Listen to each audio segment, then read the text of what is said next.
Dr. Eric Kelly III and a host of phenomenal speakers from all around the globe for this 7-day virtual event that you don't want to miss. The mission of the Black Business Expo is to raise scholarship money from kids all the way from high school all the way from college. The Black Business Olympics is one of the largest Black business showcases in the world. It is an opportunity for businesses and companies to showcase their businesses globally. We are going to be giving away laptops up to $5,000 away to students. Again, I'm Olivia Appleberry, the founder of 2 Cents Finance and one of the speakers for the expo. I am so excited to see you there. For more info, go to www.blackbusinessexpousa.com or call 919-308-9090 and hope to see you there.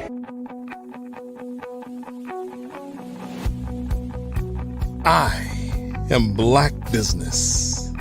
From the moment I wake until the time I sleep.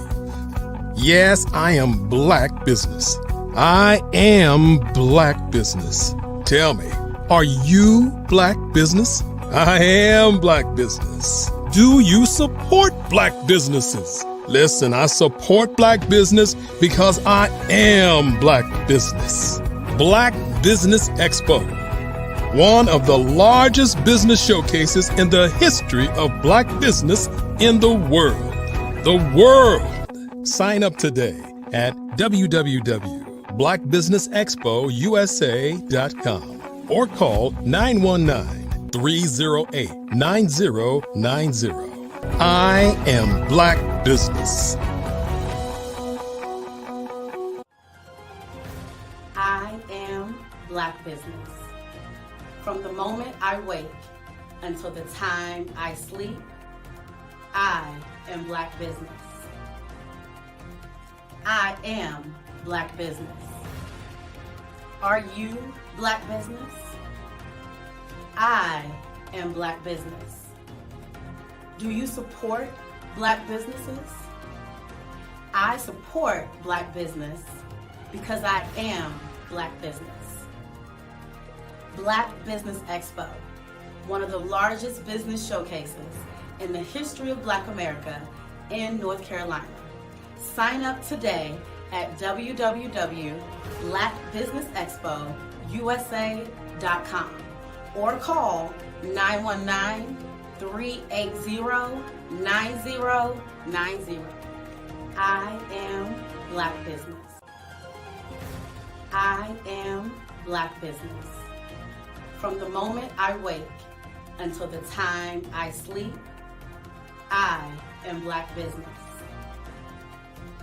I am Black Business. Are you Black Business?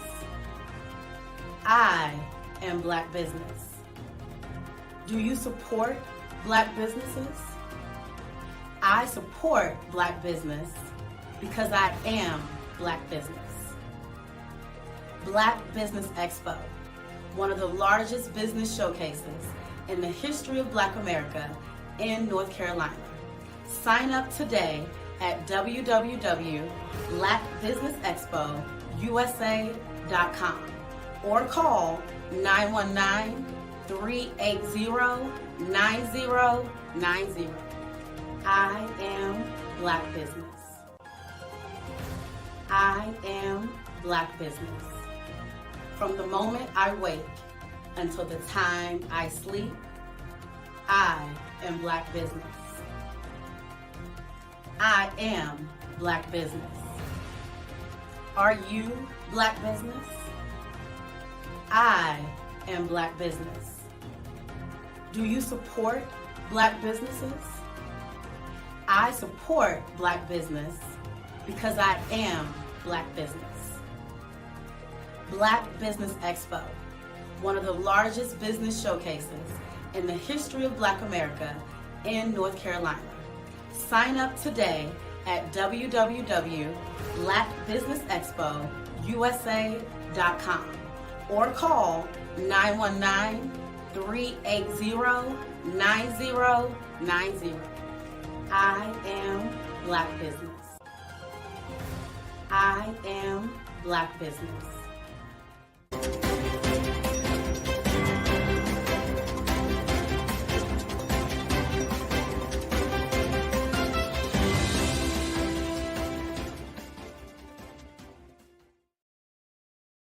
Are you a forward-thinking entrepreneur or business owner? The world is changing faster than ever, and it's time to pivot and adapt to the future. Hello LLC is here to help you do just that. Hello stands for helping enterprises leverage leading-edge optimizations.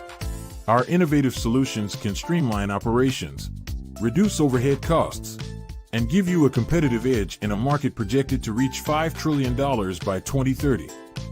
By pivoting to the metaverse, businesses can tap into a rapidly growing market that is projected to be a significant part of daily life for 25% of Americans by 2026. As a full digital metaverse agency, the Hello LLC can help you create custom solutions to streamline operations, increase productivity, reduce costs, and drive brand recognition. Why should you pivot to the metaverse with the Hello LLC? By leveraging cutting-edge technology, you can provide immersive experiences for your customers, expand your global reach, and unlock new revenue streams. Contact us today to make the pivot.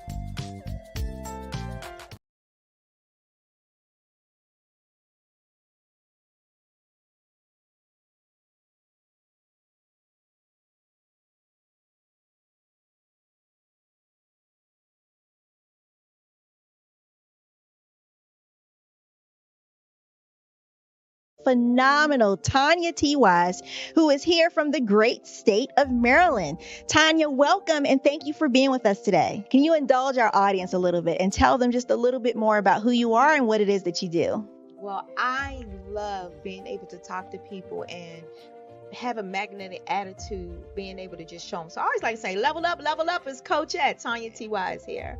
So can you tell our audience, just give them a teaser about what your presentation will be about?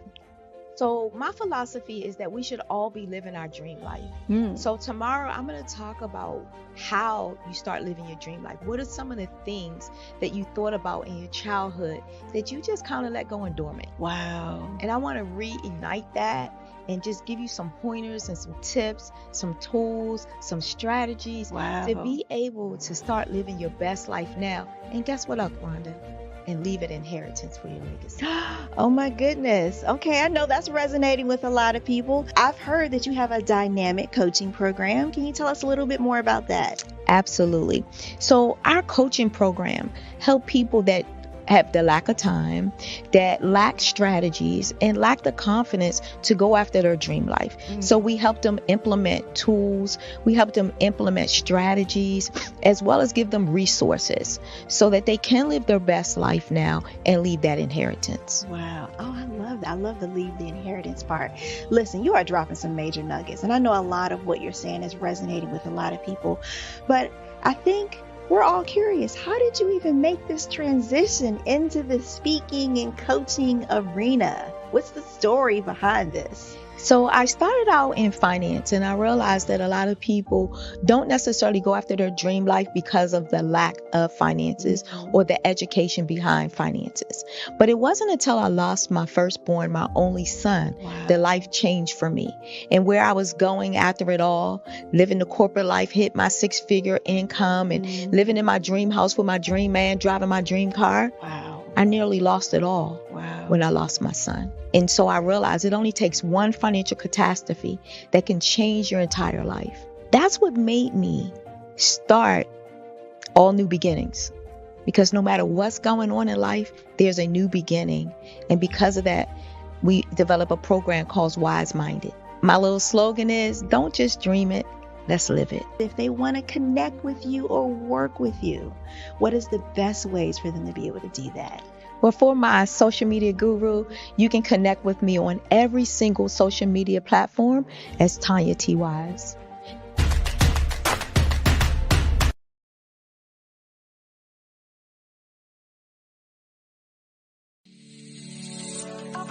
Did you know that our black dollar only lasts for 6 hours in our community? Yet other communities, their dollars last for 19 to 30 days. The Black Wall Street Nation. Black Wall Street Nation. Yes, that's why we created the Black Wall Street Nation. Black Wall Street Nation is a centralized directory available to all Black businesses across the world. It was created for businesses like you, the ones that want to start and the ones who have a dream that have already started, such as businesses like Drop in a Bucket Productions, Valito Foods, Sugar Tea Branding Firm, All the Dazzle, Bun Cakeaholic, Miss Riot, and you. We'll have marketing, seminars, and some funding coming soon just for you. So, we want you to come and join www.blackwallstreetnation.com. See you there.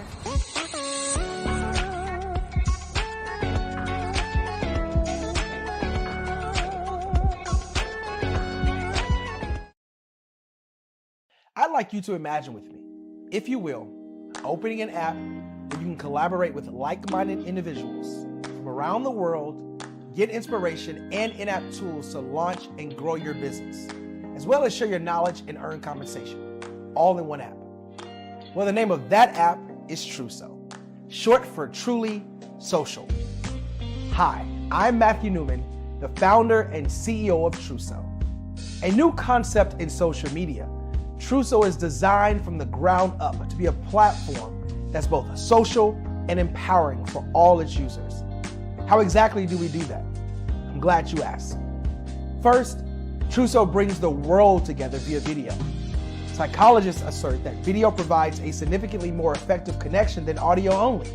When you enter a community on Truso, you're face-to-face. Second, on Truso, you don't have to have 1 million followers to monetize. Our business model allows all hosts and moderators to monetize, no matter the size of your following, by 1, producing fee-based content, and 2, inviting others to join the platform as subscribers. Even more, Truso has an in-app resource library with over 100 free resources, forms, and documents to help you build your brand and grow your business. Third, Truso is inclusive. The deaf and hard of hearing communities make up 360 million people worldwide. Unlike audio-only apps, Truso embraces this community, providing a networking platform that allows them to participate via video and closed captioning. We even have a deaf and hard of hearing foundation in the works as well. Fourth, Truso is both social and safe. We refer to Truso as a virtual extension of the beauty shop, barbershop, and brainchild of the community. A place where there's laughter, along with wisdom, growth-oriented conversation, and genuine connections in a safe space. Truso even has proprietary security to ensure we maintain a safe environment for everyone. Where are we at now? Truso is live, y'all. We've launched in beta and we're acquiring users daily. We have an incredible development and marketing team, plus amazing celebrity influencers at the table, helping us spread the word around the globe, beginning within the African diaspora and beyond by creating a safe space for growth, connection, and collaboration. We're truly excited about Truso. We've created something special for which there is a global market. And we invite you to embark on this journey with us as a shareholder. The future for Truso is truly bright. Join us and let's go there together.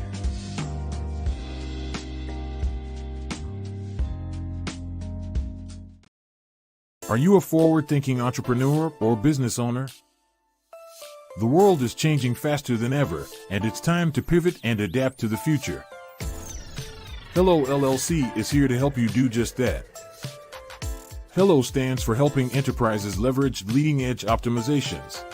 Our innovative solutions can streamline operations, reduce overhead costs, and give you a competitive edge in a market projected to reach $5 trillion by 2030. By pivoting to the metaverse, businesses can tap into a rapidly growing market that is projected to be a significant part of daily life for 25% of Americans by 2026. As a full digital metaverse agency, the Hello LLC can help you create custom solutions to streamline operations, increase productivity, reduce costs, and drive brand recognition. Why should you pivot to the metaverse with the Hello LLC? By leveraging cutting-edge technology, you can provide immersive experiences for your customers, expand your global reach, and unlock new revenue streams. Contact us today to make the pivot.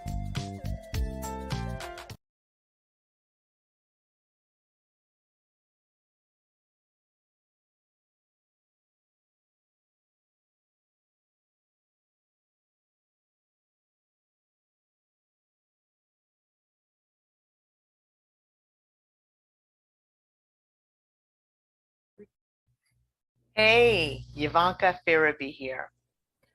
I'm the founder and executive director of Beyond the Shackles.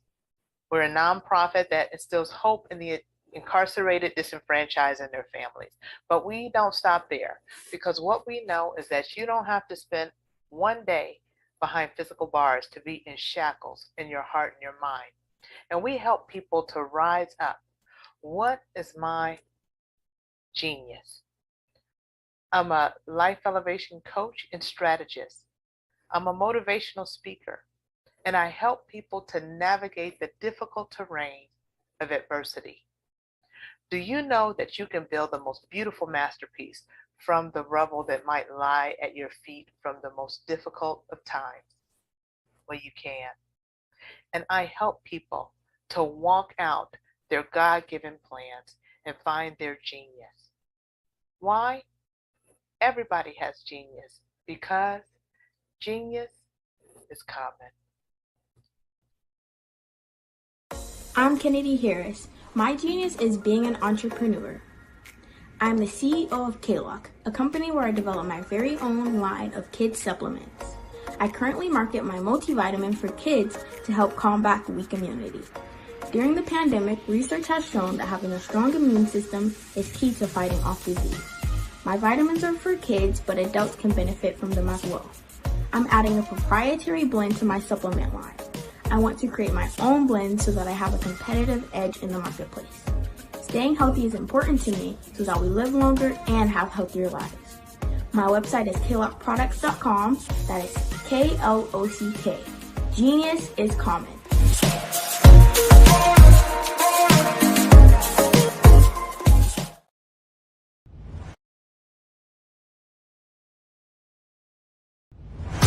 Social media is evolving. It's more vibrant, more colorful, more energetic, and so are you. It's not just photos anymore.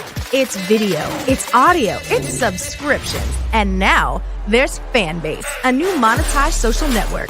Fanbase delivers the complete native app experience with full content monetization for every user. No algorithms that shadow ban your engagement or growth, and no ads. Follow anyone for free and subscribe directly to your favorite creators for $4.99 a month. Plus, show some love by tipping on any post. Also, make a Fanbase page and monetize your content the same way. Finally, connect with your followers by posting the amazing content you already create. And now, get paid for it. It's time to energize and monetize, because everyone's a fan of something and everyone has a fan base.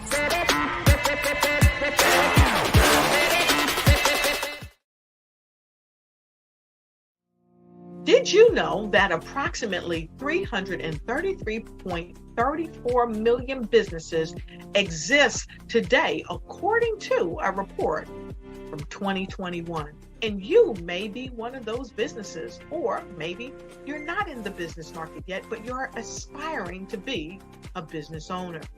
Well, guess what? You're in the right place at the right time. Because let's face it, everything is about timing and opportunity. Hi, my name is Dr. Lotus Richey, and I'm the CEO and founder of the Lotus Richey Coaching and Consulting LLC, along with the Lotus Richey Ignite Show. 15 minutes of success with Dr. Lotus Richey, as well as books to boom your business and bring who you are. And today, I want to bring this amazing message to you about the Black Business Network and the Black Business Olympics. See, the Black Business Network and the Black Business Olympics is designed to help people just like you. That's right, that look like me. to take their business to the next level, not just in your front yard or your backyard, but globally. The Black Business Network and Black Business Olympics is designed not to just help you survive, but to help you thrive.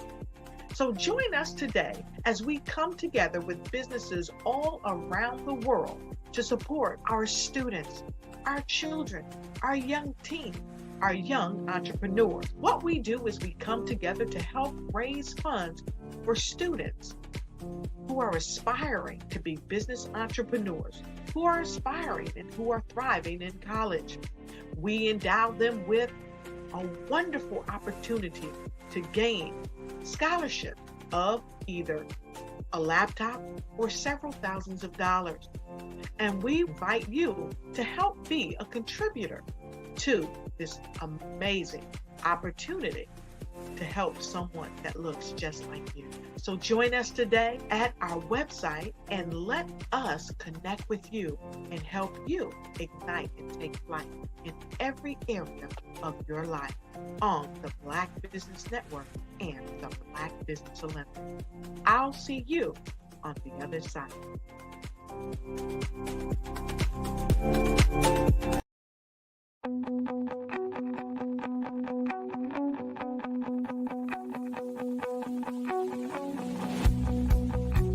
I am Black Business.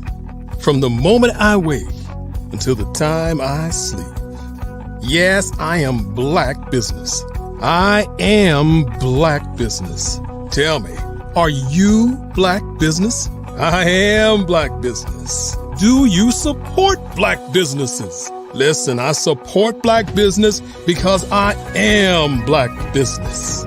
Black Business Expo, one of the largest business showcases in the history of Black business in the world. The world! Sign up today at www.blackbusinessexpousa.com or call 919-308-9090. I am Black Business.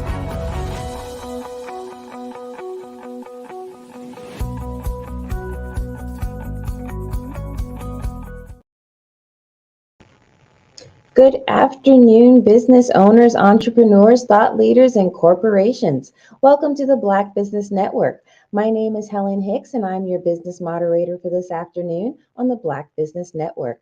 The Black Business Network is a 24-hour business network showcasing Black businesses, business owners, entrepreneurs, and thought leaders worldwide. We have speakers from North Carolina, London, Singapore, Africa, Japan, and cities all over the United States. The Black Business Network is a global community sharing its business knowledge to empower, inspire, and educate businesses about business. Our first speaker today is Christine Neblett. Christine is the founder and CEO of Kristen Enterprises, LLC, a family-owned business in operation since 2010. The team at Kristen Enterprises provides barrels as well as commercial bin shipping to the Caribbean and Central America by air freight and sea cargo. Kristen Enterprises, they strive to provide a hassle-free shipping experience to customers, whether you are sending gifts and essential items to your loved ones abroad or shipping items to operate your business in the Caribbean. I present to you Christine Neblett. Hello. A pleasant good afternoon to you. Good afternoon to you as well. So happy that you're here with us.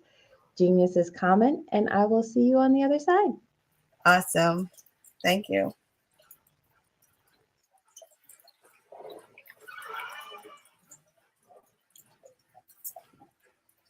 Hi, good afternoon, Christine. How are you today? Andrea, I am awesome. Welcome to Thank the you for Black asking. Business Network.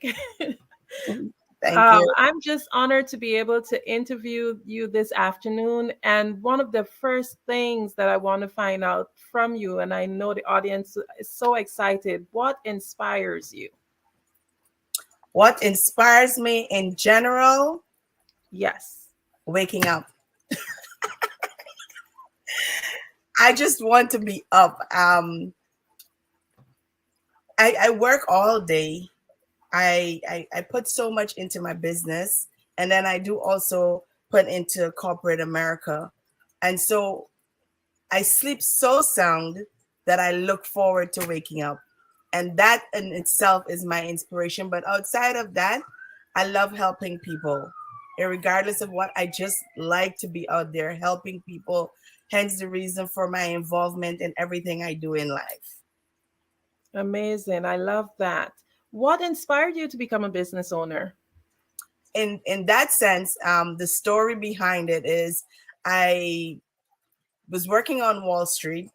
I decided to try out network marketing, and it had its ups and downs. And so when it was down, I decided to go back into corporate America instead of doing network marketing. And I thought, hey, if I'm going to do something, let me do something that I like.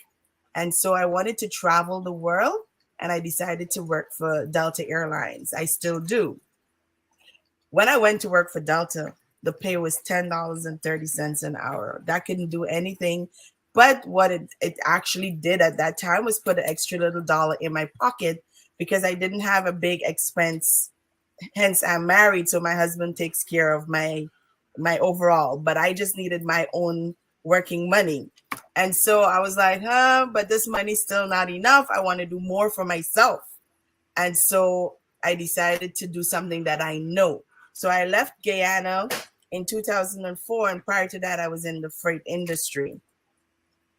And when I came here and I decided to do something I know, I thought to myself, instead of working a second job, why not create that second job and work the second job? So a lot of people, go into business and they're entrepreneurs, but they have 80 or 90% of the staff working for them. And so they just put a little input in. My idea into getting into business was totally different. I was like, I'm going to create a job that I can actually come to as a second job. But I am also the entrepreneur. So I'm working for myself as well as having the business work for me. Amazing. So can you share with us in details, like exactly what products and services that you offer? Basically, it's air and sea cargo shipping to the Caribbean. And we have shipped to the rest of the world, like in Africa and London. We've done some of the rest of the world, but we focus primarily on Caribbean. Our number one market is Guyana, of course, because that's the market I'm familiar with more than the others. But the other markets that we try to focus on outside of Guyana is Trinidad, Jamaica, Barbados, and Antigua. Now, if you're asking, so aren't you looking at the rest of the Caribbean? Yes, we go to the rest of the Caribbean, but we're going in phases. We're in business in a brick and mortar for 6 years, but I have been doing this on a smaller scale since 2010. So I tried to just give credit to 2016 to now, because that's when I actually understood what I was doing as it relates to business. And so every year we try to focus and add a different country that we can develop and get better in that country. Wow, I'm glad that you said that, because my next question to you was, as a young business person who might be listening in, how would you recommend that they start if they were interested in this field? How would they start? What would you recommend? Well, of course, starting a business in the US, if I'm speaking to a US audience, I would tell them to get started with your paperwork. Get that paperwork out of the way, because sometimes we have a skill, or we know a service very well, and we're like, oh, I can actually do this as a business. And we start to promote to the public, because that's just one aspect, which is the marketing and getting the business. But the paperwork has to get started. You have to register your business, get your LLC or your INC, get a very good accountant if possible, because that's what I started with, an accountant. I didn't get a lawyer. I got an accountant because I was like, I'm not that good at the finances, but I want to make sure that when the money comes in, it goes where it has to go, and it's accounted for properly. I got a bank account that is not my personal bank account. So one of the things I would caution is to separate what is personal from business. I know a lot of times I hear people saying, oh, just get started where you are. If you want to make your business go the way it should, treat it as a business. Amazing. Instead of Thank you treating so it much. as a hobby. Amazing. So can you share with us what are your company's goals? Our company goal is to connect customers with their packages seamlessly.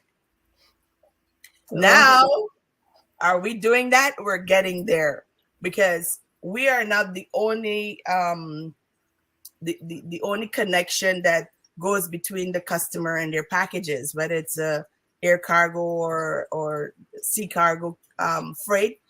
We're not the only element involved. I have to use airlines. I have to use carriers, sea carriers. And so we try our best to make the system seamless, but sometimes it gets complicated. So every time I try to better something that goes bad, but our goal is to make it seamless, get it there on time in the best possible with, people, a lot of people want cheap, but if you want fast, you can't have it cheap. That makes a lot of sense. So, in any business, location is always primary and it's key. Why did you choose your location? I actually choose this location in Queens because there wasn't anywhere that is over on this southern side of Jamaica doing shipping for the Caribbean. We do have King Solomon and Le Parkin, who is over on the Richmond Hill side. And I thought, if I never see myself as in competition, by the way. I see myself as adding to the market. So I'm not in competition with the rest of the shipping industry. I learned this business from the owner of Guy Will, which is Ingrid Joseph. So I will never try to be in competition with her, because I have to accredit all of my knowledge and what I learned here. I just applied myself. But what I learned from the inception, I have to give credit to, well, she's Bristol. Forgive me if she's hearing me. Ingrid Bristol. I have to give credit to that, because I worked with her back in Guyana before coming here. And that's where I found the love for freight and shipping. And so this side needed somebody. And I thought that I was the perfect person to be in South Jamaica. Amazing. So, a question a lot of people, like customers, might want to find out is what do you do? What do you offer your customer? Any kind of rewards or stuff is offered to your customers? Yeah, we do have the frequent shipper program. I wonder why a lot of people not using it, because we push that so often. But what makes that separate from shipping regularly is that if you ship frequently, you pay less than if you just ship once in a while. So let me explain the difference. If you come in once in a while, you'll pay $3 a pound with a minimum of $75 for 25 pounds. Anything less than 25 pounds is $75.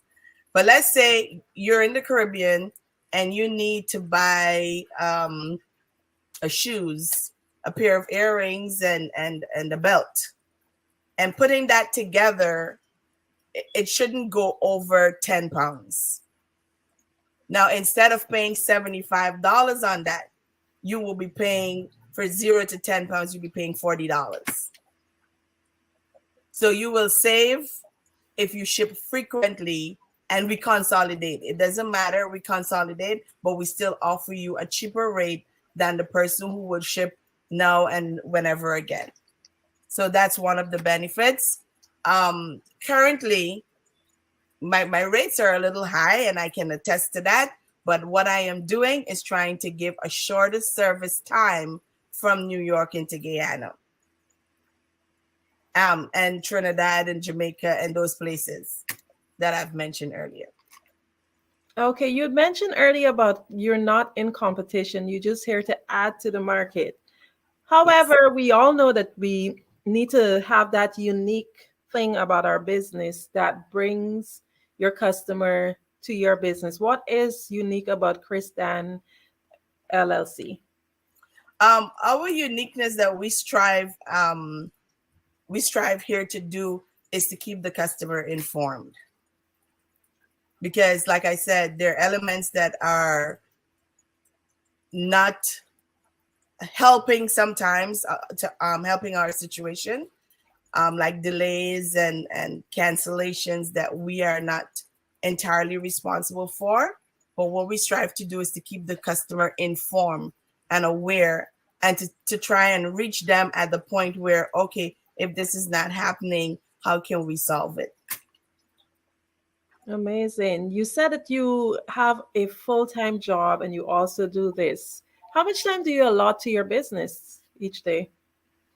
I would say right now about 80%, because my full-time job is just term full-time, but I take part-time hours. So I only work 5 hours a day at my considered full-time job, Wow. and four So, days a week. oh wow, that's amazing. So, Christine, I've personally been honored to have you sponsor for Global Kids Speak for our competition. So I know that you do give back to your community. Can you tell me about other projects that you work on and how you give back to your community? Um, as it relates to Chris Dan, we give back by giving scholarships. Last year was the first time we work a program giving scholarships to persons who are desirous of either going to school that couldn't afford it, or wanting to further their education. This year, we have not put that into place. But what I do as a personal, as my personal giving back, I'm a part of the JCs. So, and I'm a senator, which is a life member. And so what I do, like I just went down to Guyana, and we had a program that we give hampers to the convalescent home. So I personally give of my time and my resources to helping these things. And not so long ago, we painted a school. We aided in painting a school in Essequibo. And all of Amazing. this is done through the JCs, because they provide community service. So what I would do is use my business platform to help them to help others. Wow. So, can you describe to your audience, to our listening audience, how would you describe the success of your business so far? The success of my business has been rewarding to me, because the fact that I can stay open for 7 years despite the challenges of COVID, of just after COVID, we had container issues. We weren't getting containers, and when we do get a container, the prices were going up like every month. Hence the reason why my prices had to increase. But now the prices, like I said, the prices are going back down. Instead of trying to offer a 6 weeks transit time, I'm trying to cut it back down to 4 weeks. So I'm using the same resources to get them faster. So now for me, it's rewarding. For the people who work here, I try my best to make sure it's rewarding for them. And so far, everyone who's here has been with me pretty much from inception. I strongly believe you're reading my mind because every time I think of asking a question, you actually end most of your responses with the next question I have in mind. I wanted you to share with our audience, as a business owner, how do you keep your employees motivated and engaged? I think all my employees love working with me. I'm not the best employer, because my emotions sometimes get ahead of me, and they can tell you that. But when it comes to rewards, I do go my best out to make sure that they're happy. And so some of the things that we do, I don't have a Christmas party because I'm thinking, oh, a party, we're going to just go out and eat and drink and have a lot of frolic and, whatever. I try to give them a spa treatment every year. So for the last 3 years, we've been treating ourselves if we can't do it at Christmas, it will fall in January because, Christmas is the busy season. So we'll go to the spa, shut the business down for a day and pamper ourselves, whether the men get their massages or their pedicure, manicure, whatever, we will do that.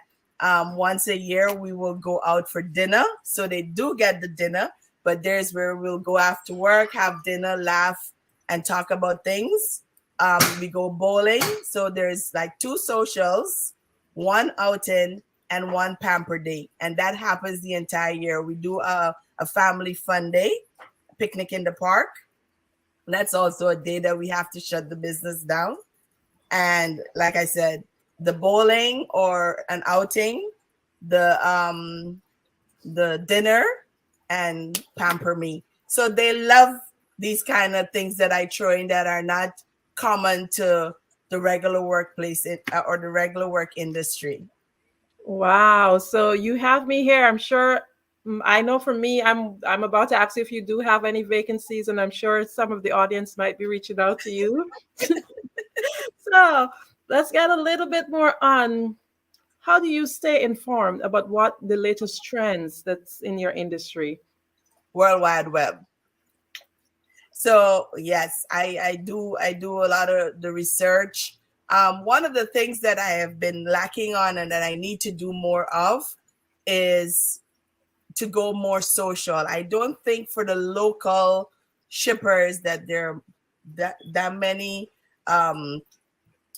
shippers who are really social, meaning, you're in the social media, you're letting the customer know what's happening. That has been my setback because I'm doing so much working on the back end of the business because I'm the person who would do the accounting here.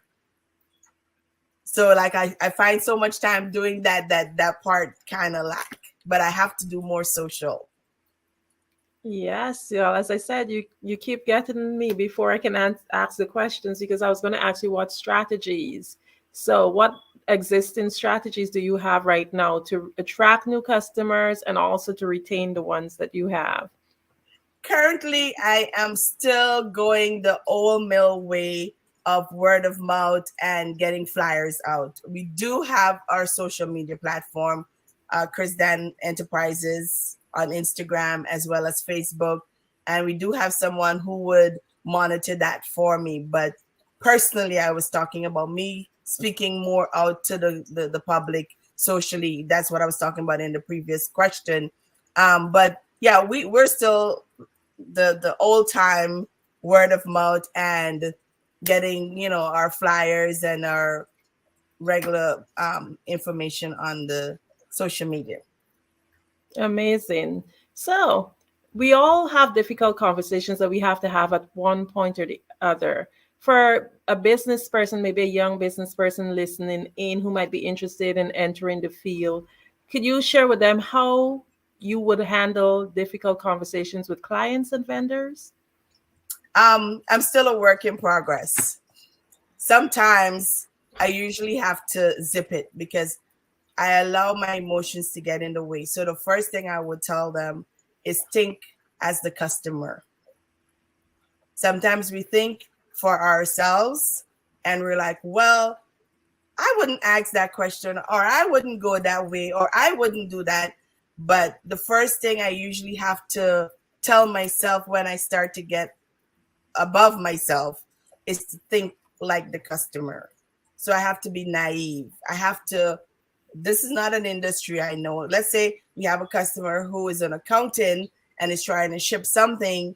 They don't know the ins and outs, a whole operation, but all they know is that I have a parcel I want to ship, or I have a barrel I want to ship, and it didn't get there on time, or it didn't work out the way it should. What should I do? And so I have to think, okay, this is somebody who doesn't know and put yourself in the position and deal with them.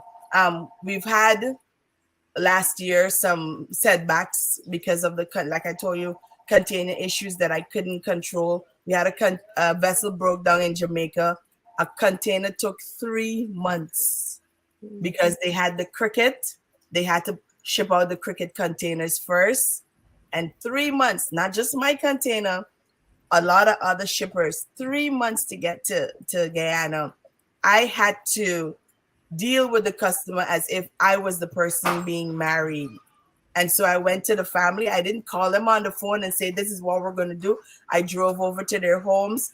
I offered to buy the most important things that they will need for the wedding. It cost me a little over $800 to buy them back. I still have some of the wedding stuff that, you know, if anybody gets married around me and I say, oh, do you want a card holder or do you want some plates?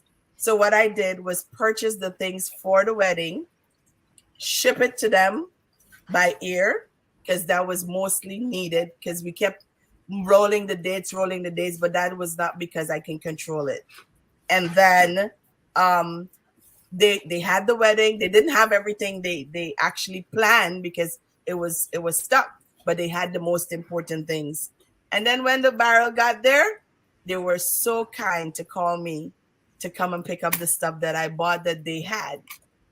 I was shocked that they did it, but they called me. And guess what? I was in Guyana at the time. My dad and I drove all the way to the quarantine to pick it up. And so 2 days ago, the customer came in here and she was still shipping with me. And I was on the phone talking with another customer. She said, well, I had the worst experience, but I'm still here. So be honest, authentic, and put yourself in the customer's shoe. Most definitely. Wow. So at one time or the other, you have to make tough decisions as a business owner. Can you share with the audience about that time that you can think about when you had to make a tough decision? Always.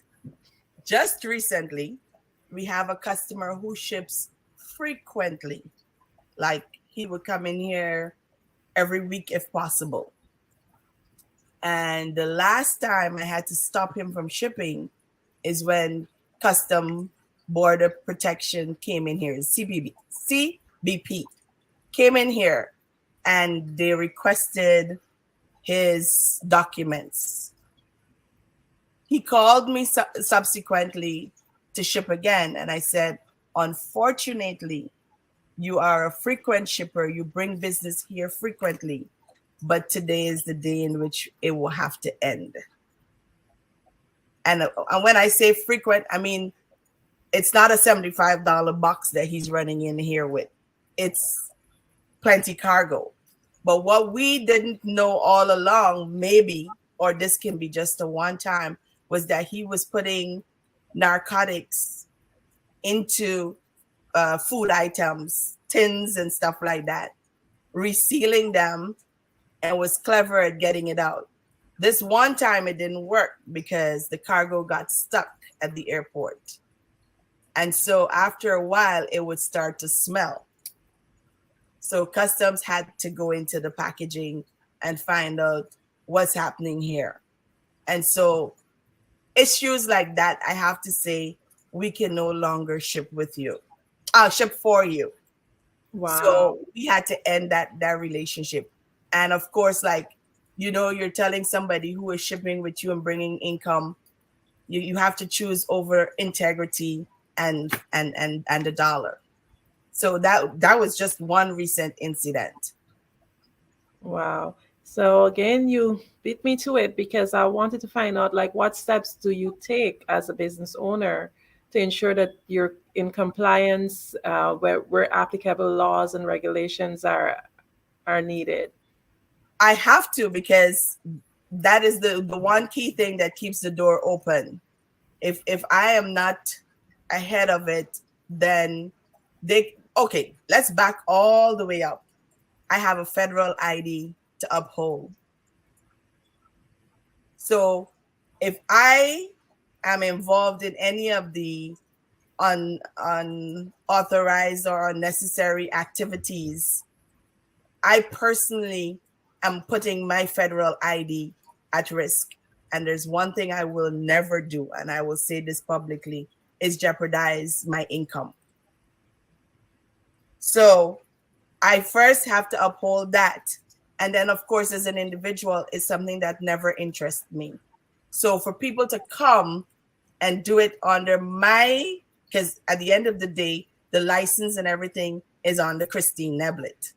It's not under Chris Dan only. I'm the one who signs it. So I cannot let someone come into this business to jeopardize my lifestyle, in so to speak, because even if it did affected my ID, then therefore I will be responsible. So I have to hold that individual responsible. And hence, if you as my friend walk in here, I will ask you for your ID. I will ask you for the relevant documentation that should the authorities come looking for you, I must be able to hand you over. Well, thank you. Thank you so much, Christine and Andrea. That was such an informative discussion that you shared with all of us today. So thank you so much for being here. Genius is common, and we'll see you on the other side. Thank you for having me. No problems. Wonderful. But one more thing. Oh, sorry. Sorry, there you are, Christine. I was just wondering really quick if you could just give the audience, your website or wherever they can reach you to, if they would like to do business with you. Oh, awesome. Thank you so very much. Our website is Chris Dan Enterprises with an S, LLC.com. And our telephone number here is 718-738-1490. All right. Thank you so much. You're welcome. Thank you so much for having me, Helen and Andrea. You guys are very welcome. You take care. You too. The Black Business Expo's mission is to raise funds for high school seniors going to college or K-12 entrepreneurs. This expo is a fundraiser for students. You may go to www.blackbusinessexpousa.com to donate to the scholarship fund, or use the Cash App that's on the screen below. It's $BBXUSA. Our goal is to give laptops and up to $5,000 to 10 students. Students can register online at www.blackbusinessexpousa.com. Every dollar counts, so we want to remind you to donate to the scholarship fund. We also want to thank our Black Business Expo sponsors for October 2023, NC 100, Moody Capital Partners, Suede Soul, Lotus Riche Coaching and Training, Carolina, Virginia Minority Supplier Development Council, Step Management, Barbara H. Smith, LLC, Margie McLean Foundation, Incorporated, Genius is Common, Earth Essentials, Mulaney Shaney Global, Executive Women's Success Institute, The Quality Coaching Company, Superwoman Business Services, Creative Force Studios, Lee Entertainment, Artistic App Design, and Black Business Expo USA. Genius is common, and we'll see you on the other side. How many times have you been asked to help someone you didn't even know, a student, a business entrepreneur? Or did you ever even ask, where did they end up? That business, that friend, that entrepreneur. Well, just maybe they ended up in a gang, bankrupt, homeless, or worse, dead. Maybe they turned to crime, drugs, and alcohol. Did you ever wonder? Did you destroy their dream, or was your life always so easy? At the Black Business Olympics, we started a movement to help students complete. Give them hope and foster success. Help them to leave their dreams of providing laptops, computers, and up to $5,000 in scholarship funds. Today, we ask you to help a student, a business owner, or an entrepreneur to realize their dream by sponsoring them, supporting them, and buying from them. Consider this. With $1.6 trillion in our Black community, we only ask for a small donation for our students, our businesses, and our entrepreneurs. and you can change a life today. So I ask you, what are you going to do? Sit on the sideline and watch our students in high school be leaders, miss out on their dream from lack of resources? Or are you going to donate to the movement and change their future and yours as well? Give us a call today at 919-308-9090. Change their life by investing with action to the Black Business Olympic Fund. The Black Business Olympics, one of the largest business showcases of Black business in the history of the world.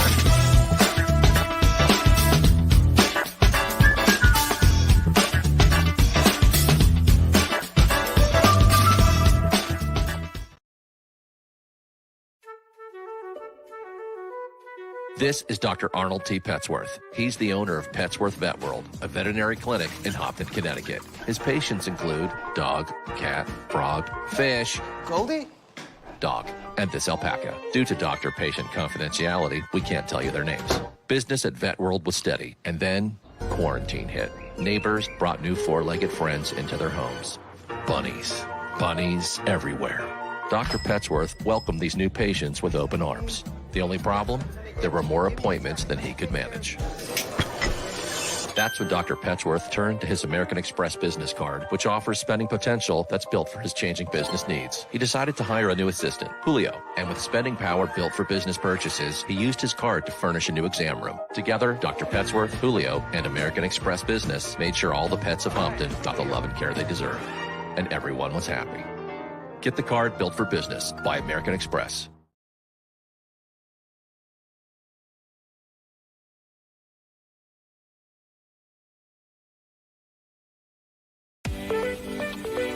You are in the right place at the right time. The Black Business Network opens again for its Black Business Olympics, a 24/7 broadcast on business, strategies, global branding, social media marketing, finance, advertisement, and much, much more. Featuring the top, most powerful entrepreneurs and speakers and thought leaders from all around the world as they gather together for this phenomenal event. Join the Black Business Network streaming live into the metaverse, STEM City, USA, Black Multiverse, Pod TV, Roku, Hulu, iHeartRadio, Apple TV, YouTube, TikTok, Instagram, Google Podcasts, Facebook, LinkedIn, IBM TV, Spotify, and Twitch. Tune in today and be a part of this amazing movement. The Black Business Olympics welcomes you.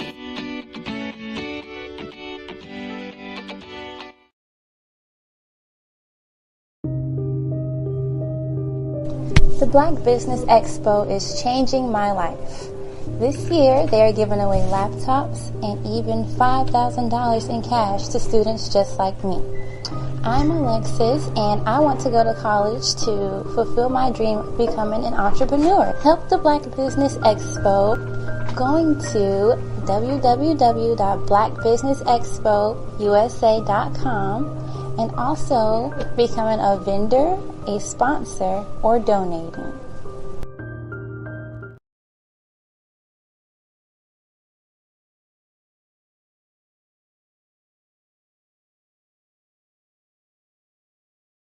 I'd like you to imagine with me, if you will, opening an app where you can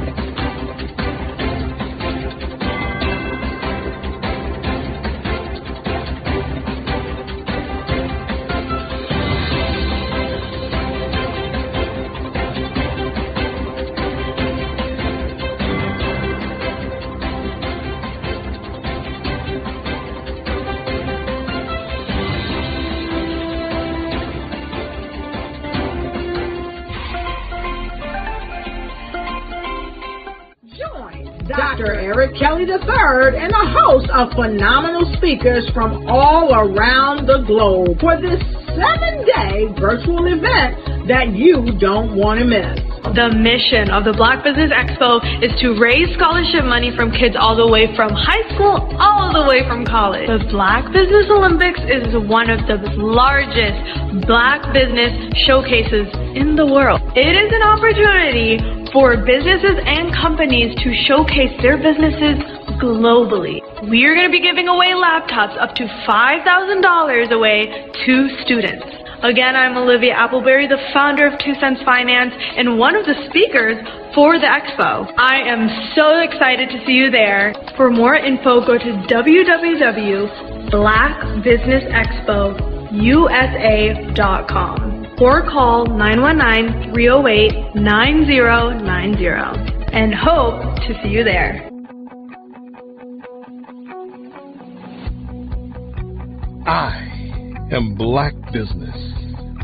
From the moment I wake until the time I sleep. Yes, I am Black Business. I am Black Business. Tell me, are you Black Business? I am Black Business. Do you support Black businesses?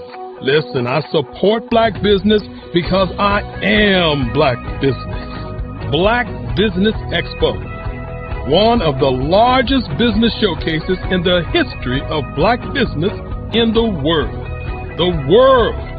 Sign up today at www.blackbusinessexpousa.com or call 919-308-9090.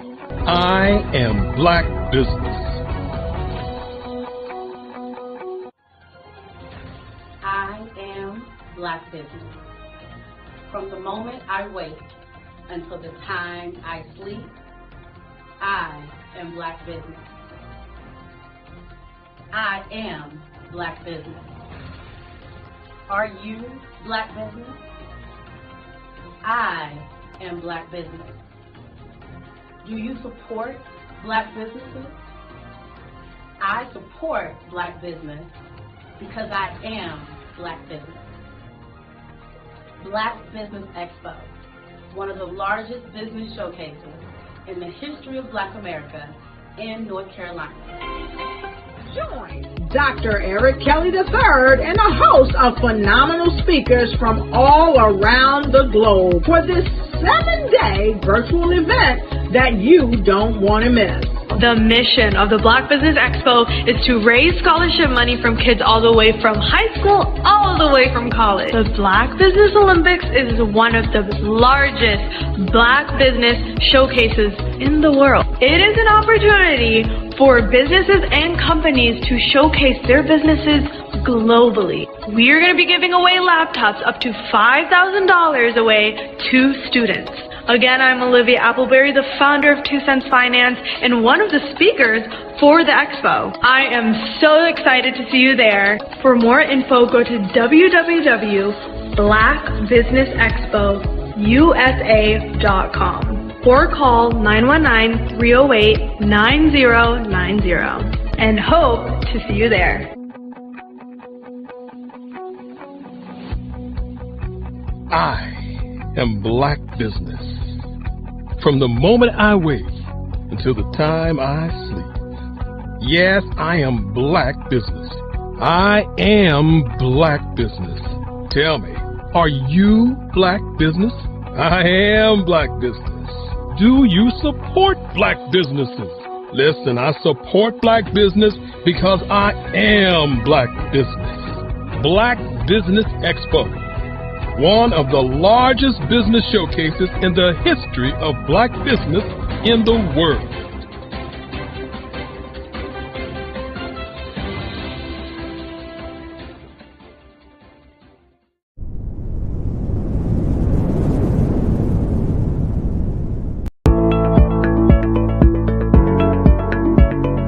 Prepare for what's coming and dominate in economic winter. Stand strong and thrive by showcasing your great products and services globally through the Black Business Network and Black Business Olympics. The Black Business Network has showcased over 2,000 companies with over $7 billion in sales each year. Over 10 million attendees have viewed the rebroadcast each month. Through the Black Business Olympics, unique styles of business training and mentoring are turning students into business owners and entrepreneurial warriors who will dominate in any economy. Gain the ultimate advantage of the Black Business Olympics, 7 days of unbelievable topics and speakers speaking around the globe. Donate your time and experience to provide expertise and scholarships to students worldwide and change the world. Now, more than ever, new insights, tools, strategies, and capabilities are needed. This is your chance for a major presentation to the world. Fill out the form and join the more than 2,000 speakers who have presented to over 200 countries. Join the Black Business Network streaming live into the Metaverse, STEM City, Black Multiverse Enterprises, Hulu, Amazon, YouTube, iHeartRadio, Apple, Facebook, LinkedIn, Pod TV, IBM TV, Spotify, and Google Podcasts. Sign up today. Spaces are limited, and we will see you there.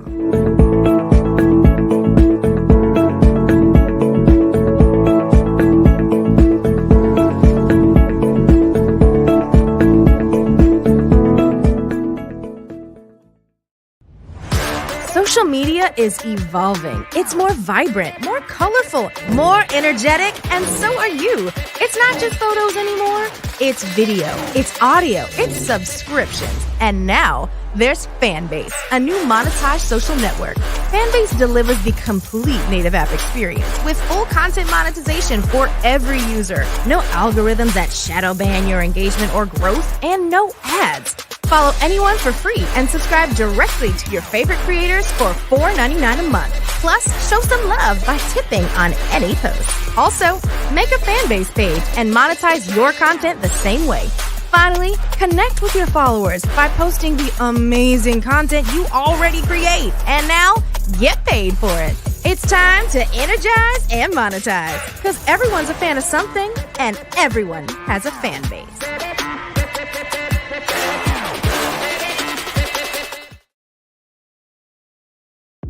The Black Business Network and Black Business Olympics are essential platforms for Black business owners globally.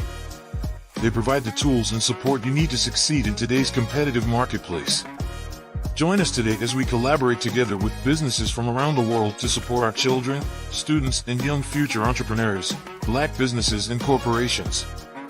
We raise funds for students going to college and young entrepreneurs who are aspiring to be business owners, and we invite you to be a contributor today. Visit the website www.blackbusinessexpousa.com to connect with and learn more about how the Black Business Network and Black Business Olympics can help you not only share your amazing business story to businesses, but also serve future generations. Hello, my name is David Jones, CEO and co-founder of the Hello LLC, where we help businesses build a culture, brand an experience, and leverage technology to pivot into Web 3. Join the Black Business Network streaming live into Roku, Metaverse, STEM City, Black Multiverse Enterprises, Hulu, YouTube, iHeartRadio, Apple, Facebook, LinkedIn, Spotify, Twitch, and Google Podcasts. Tune in, turn on, and let's thrive.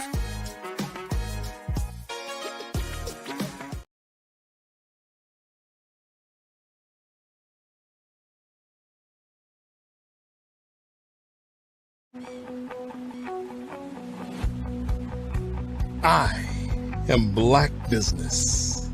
From the moment I wake until the time I sleep.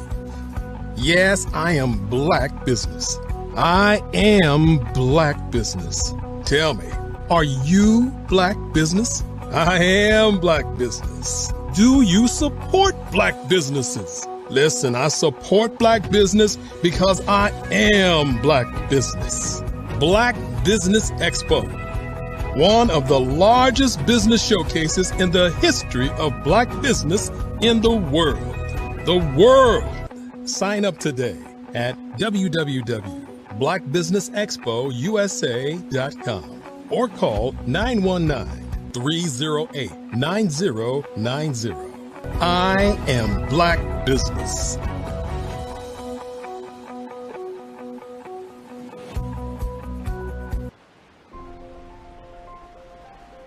What if you could build your own city? A place where every child can find nurturing people to help them achieve their full potential.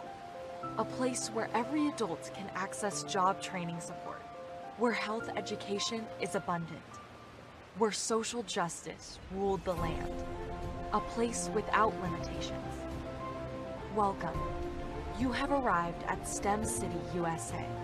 It is what every city should be.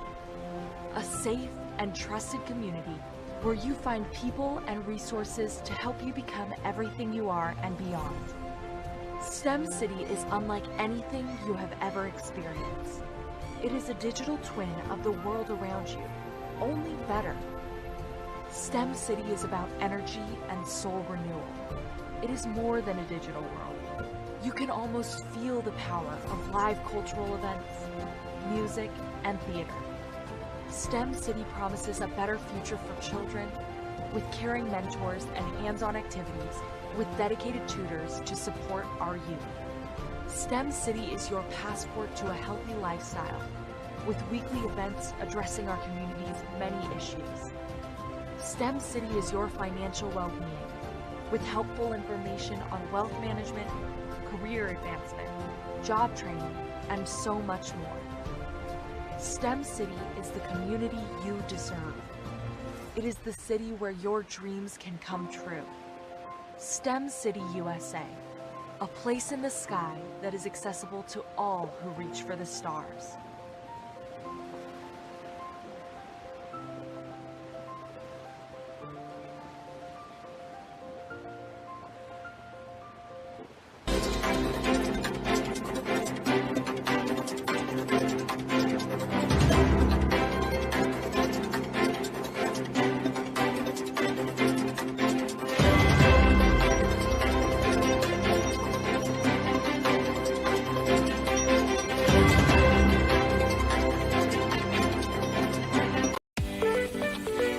You are in the right place at the right time.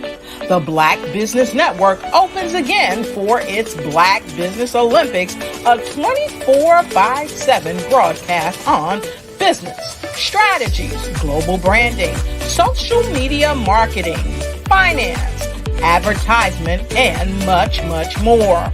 Featuring the top, most powerful entrepreneurs and speakers and thought leaders from all around the world as they gather together for this phenomenal event.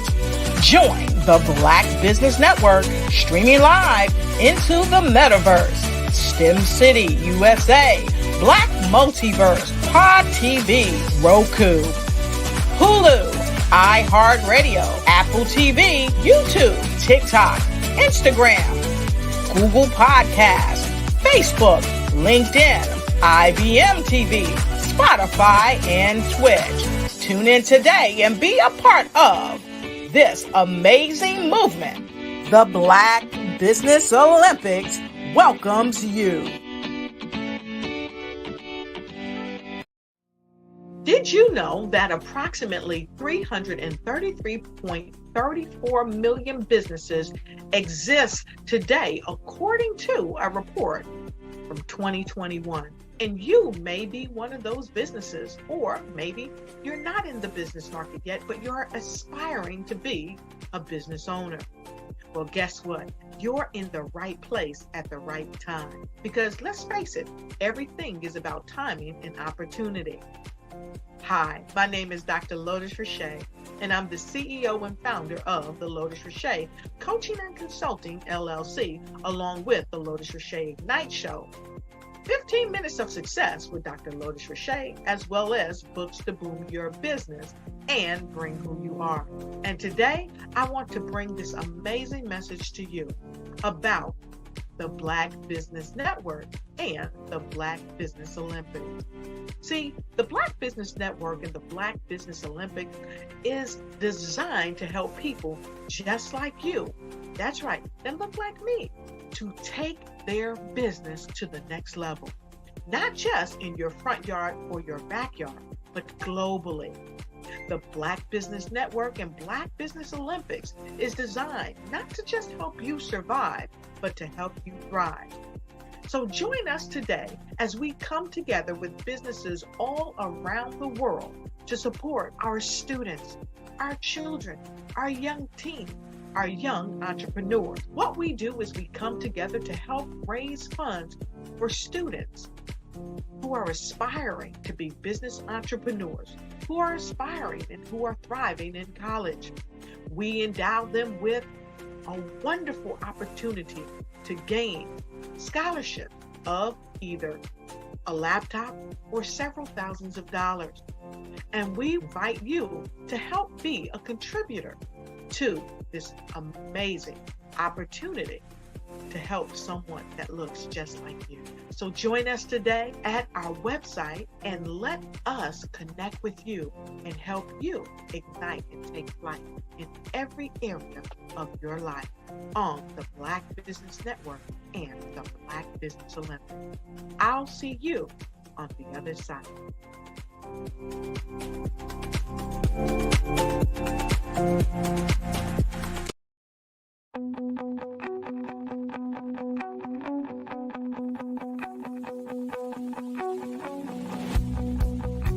I am Black Business. From the moment I wake until the time I sleep. Yes, I am Black Business. I am Black Business. Tell me, are you Black Business? I am Black Business. Do you support Black businesses? Listen, I support Black business because I am Black Business. Black Business Expo, one of the largest business showcases in the history of Black business in the world. The world! Sign up today at www.blackbusinessexpousa.com or call 919-308-9090. I am Black Business.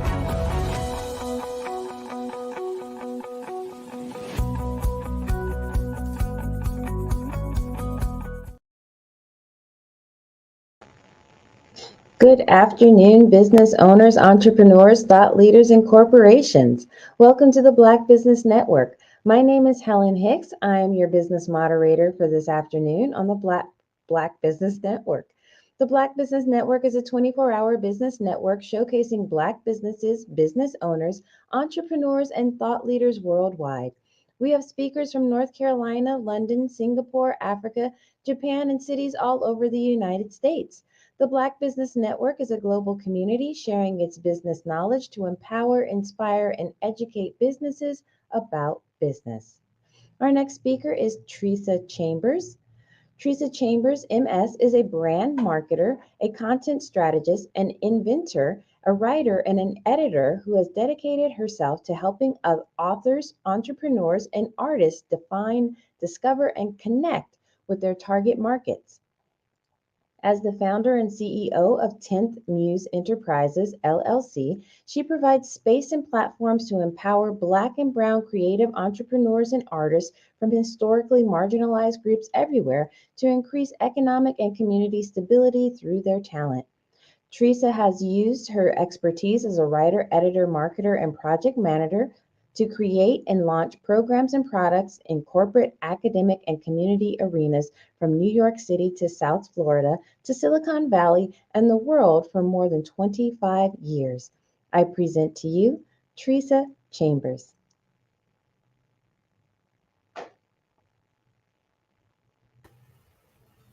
Hi, Helen. Thanks so much. I'm so glad to be here today. So it was really great to here. All right, so Genius's comment, and we will see you on the other side.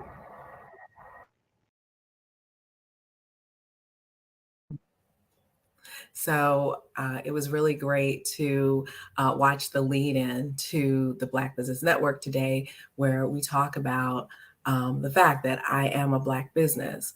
And today, as I discuss publishing strategies and what things that people who are independent publishers can do to increase their sales, give some tips, that's something that is top of mind. And it actually is the first tip that I offer, which is this.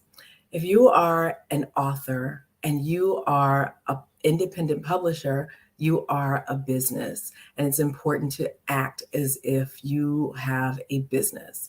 And the other things that I'll share throughout this time together are related to that idea of you being a business. So a lot of times people think that they want to write a book and it's a fun thing, and you might be looking at it as a hobby, looking at writing as a hobby. And that's great. And so you can enjoy that, and that is fine. However, at the point where you decide that you want to publish, that you want other people in the world to read your books, then you become something different. You actually become a publisher, and that means you have a responsibility as a business owner. And I'm sure that all of you out there have bought many things. You've bought whatever you shop for. You think about the quality of the product that you buy, and it could be something that's inexpensive, but even if you pay a little bit for it, you absolutely expect that it's not cheaply made, and it's something that is going to be worth your money. And so that's something that has to be kept in mind, especially when you're writing a book, because you know that all things are not created equal. But once you have the responsibility to publish something, you put it out there, and you need to respect the customer, the end user, whether that is a printed book, whether that's audio book, or any other format that you might put out there. It's very important for you to look at your book publishing as a business. So that's my first tip. So what does it take to really make that book a great book to sell and really make it so that you're getting the results that you want? Because as a business owner, you absolutely have the intention to sell, right? So one of the main things that you have to do is you have to create a quality product. So what does that mean as far as a book is concerned? Well, one, it means that you have to have a really well edited book. So that's my next tip, is that you make sure that you get your book edited very well. And that means that a lot of times you have to go through multiple edits. A lot of people want to skimp on that. But again, as a business owner and as a publisher, the quality of the product depends on having quality edits. And you could have several edits, and you should.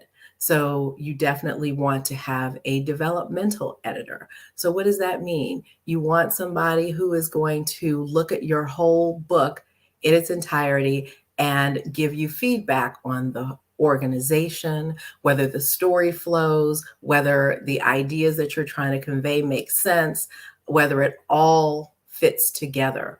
That's what a developmental editor does. And the developmental editor does that for a nonfiction book as well as a fiction book. Both types of books, products, definitely require a developmental editor.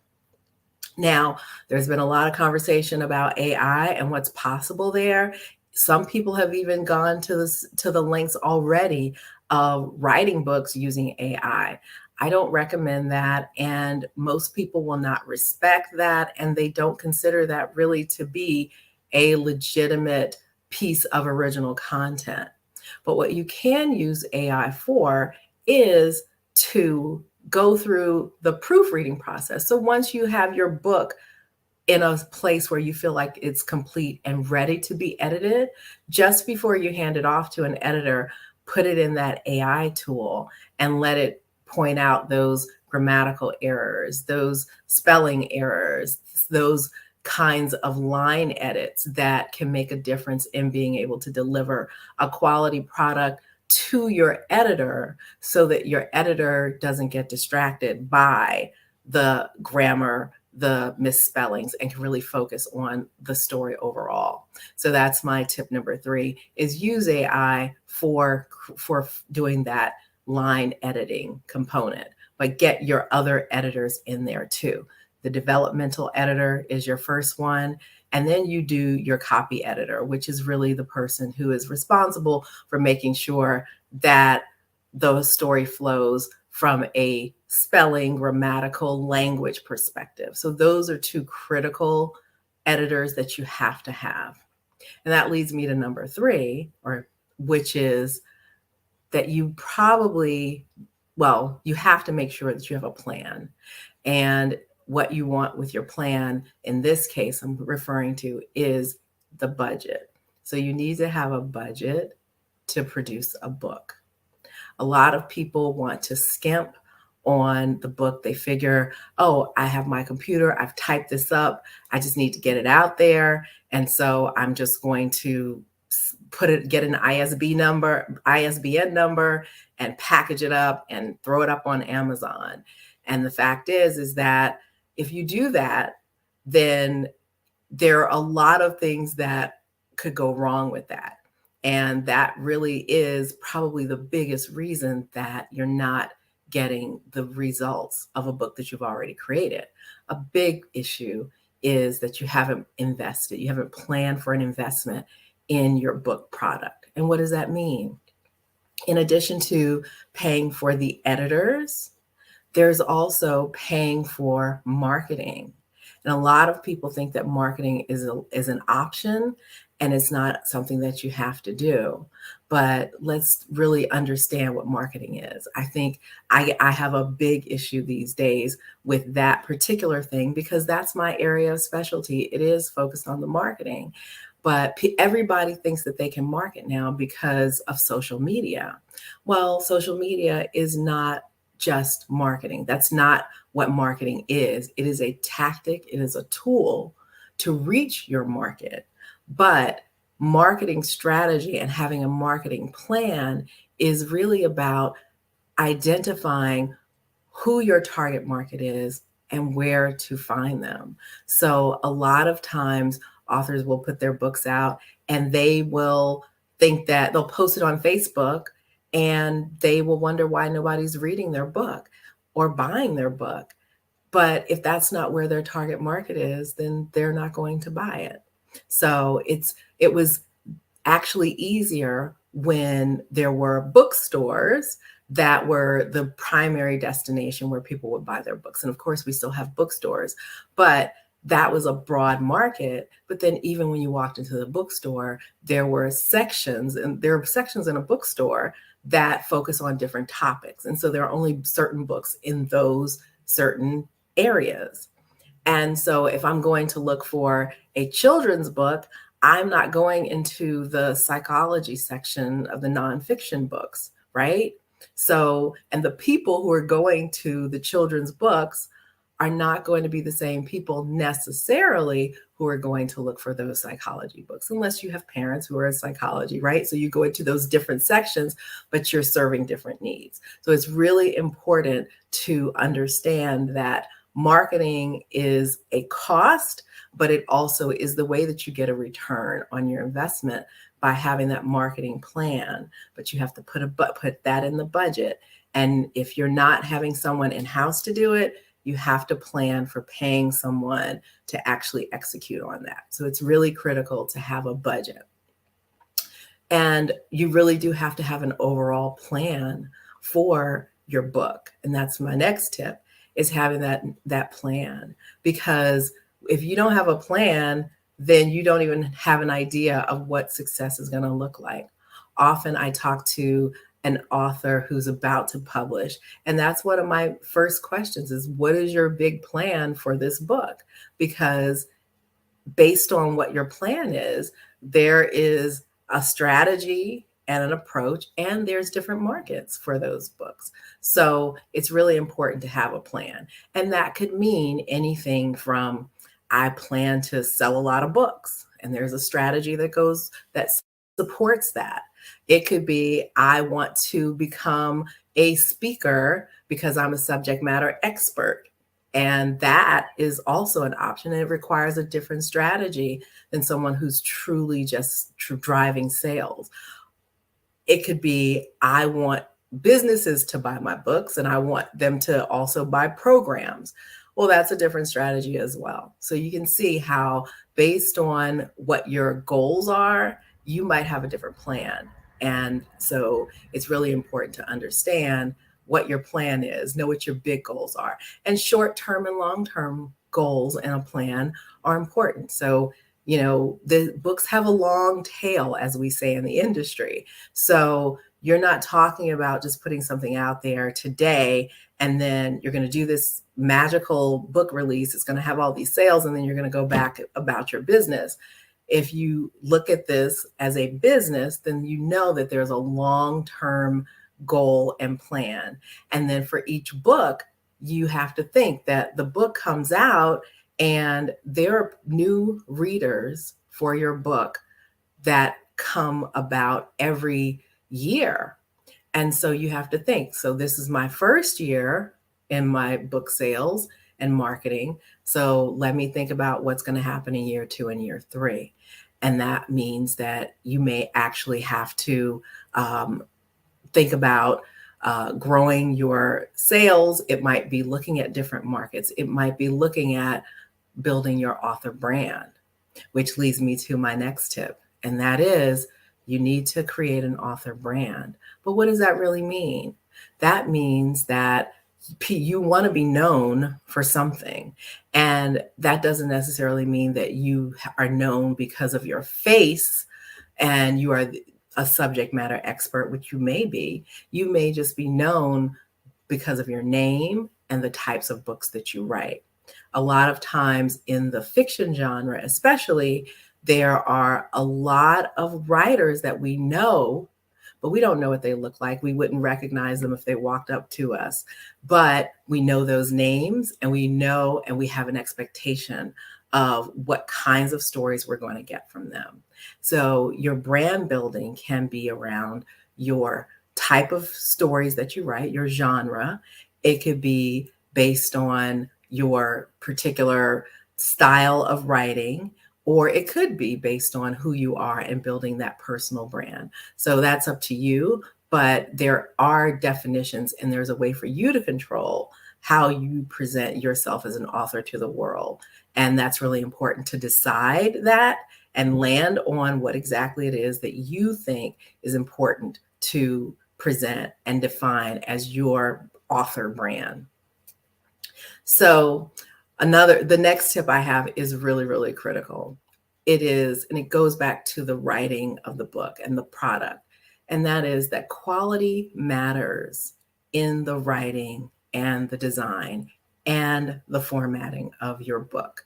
So let's break that down. In the writing, it is, in my opinion, the utmost disrespect to show when you have a book that you publish and you want people to spend their money on, their hard-earned money on, and they are looking at your book and there are spelling errors, there's bad formatting, there's a lot of bad grammar, all of these errors in the book. That is the essence of disrespect of your reader.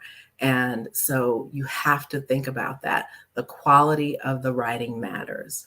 Also, the formatting.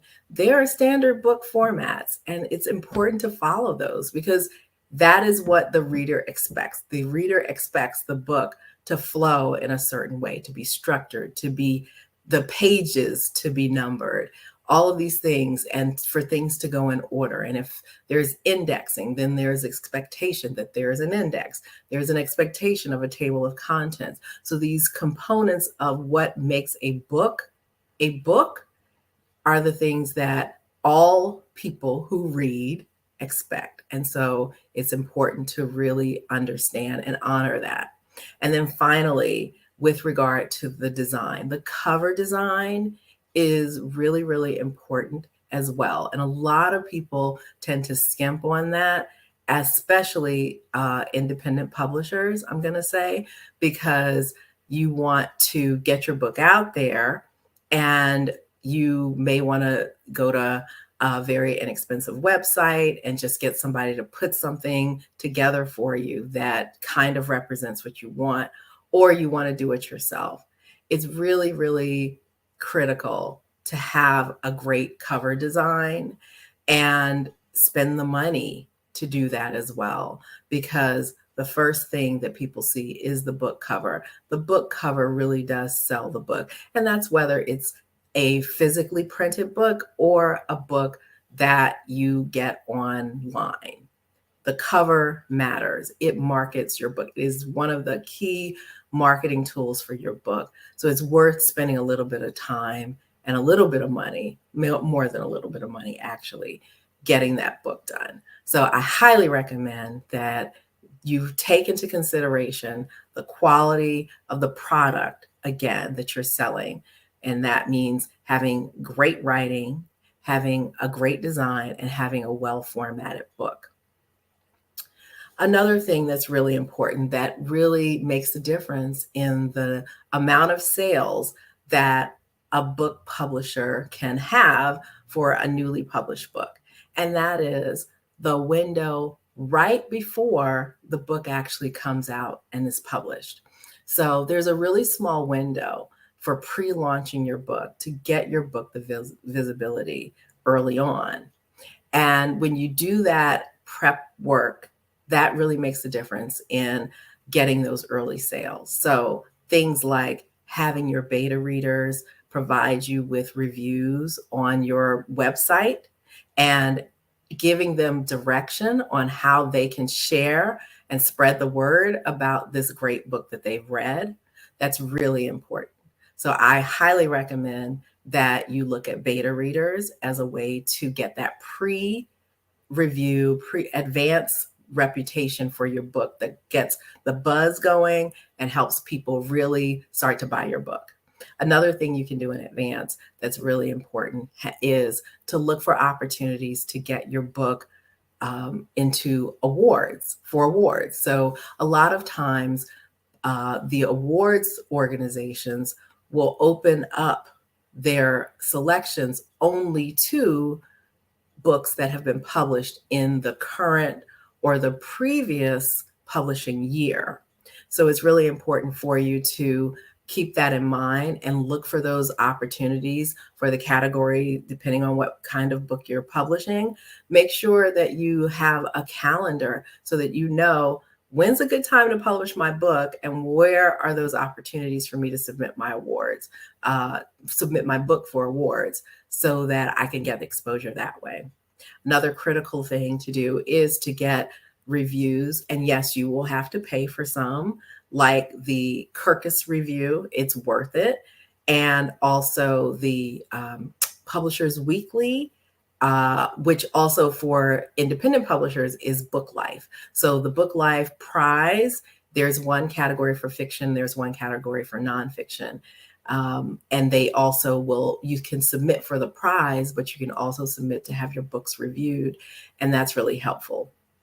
And so with that, I think it's really important for you to keep in mind that these are independent reviewers. And although you're paying, you are paying for a legitimate, valid review of your book. And it's something that can be great. It's a third-party endorsement if they put out a good review, and you have the option to publish the review or not once you receive it. But it's very important to do that. And you really only have a limited window before your book is published or soon after your book is published to be able to get those reviews. So that's something else that I would recommend that you can do in advance. And then also you can offer pre-orders on your website. Getting your website up is something you absolutely should do. Get your cover done and use that for marketing as soon as possible so that you can then start to engage and build the audience for your readership. So those are some things that I highly recommend. And there are a lot of great ideas that I can share with you if we have a chance to talk. So this is very important to really take advantage of that advance window. So another thing that I want to make sure that you understand in terms of the process itself is that it really does take time for you to get a great book done. So we're going back even before you get to the point of hitting publish. It really is give yourself the time to write a great book, to deliver something that is wonderful. And so don't rush it. It may feel like you just got to get it down and you just got to get it out and the world needs it, and the world does. But whenever you get it done and get it done well, that's the right time for your book to get published. And my next tip is, if you are having trouble getting through that process, then you can get a coach. And a coach is someone who will make you accountable for your process and making sure you hit your deadlines. So having that person who's accountable, who understands what you're trying to accomplish, can give you feedback along the way, but also keep you on task, keep you from getting distracted. Because we know getting distracted is so easy to do in the world that we live in. Hopefully it's not distraction by things that are not as high a priority for you. Really prioritizing your book and then working with someone who's a coach to get you to the quality of the product that you need is going to be really important. So I highly recommend a coach. And then I just want to say that building your brand, it doesn't require being on social media. And I know that for a lot of folks out there who are shy and who may not like being on social media, that's something that they are concerned about. Oh, if I publish a book, do I have to be on social media? Well, actually, you don't. But you have to really think about how then will you build your audience and build your following for your book. I am a believer in really leveraging the two marketing tools that you own all the time. And that is your website and your email list.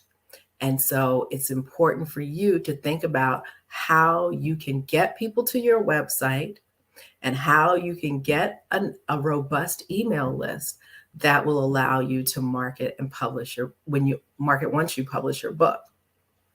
So when you think about that, it's really important to know that that requires a certain type of activity. So for example, you may have to do more networking, in-person networking or virtual networking, but the focus has to be, hey, I have a book or I have a book coming out and I'd love to share it with you. I'd love to get your feedback. I'd love for you to check it out and start to build up that list. So that's a really critical aspect of getting your book out from a marketing perspective and a brand perspective without using social media.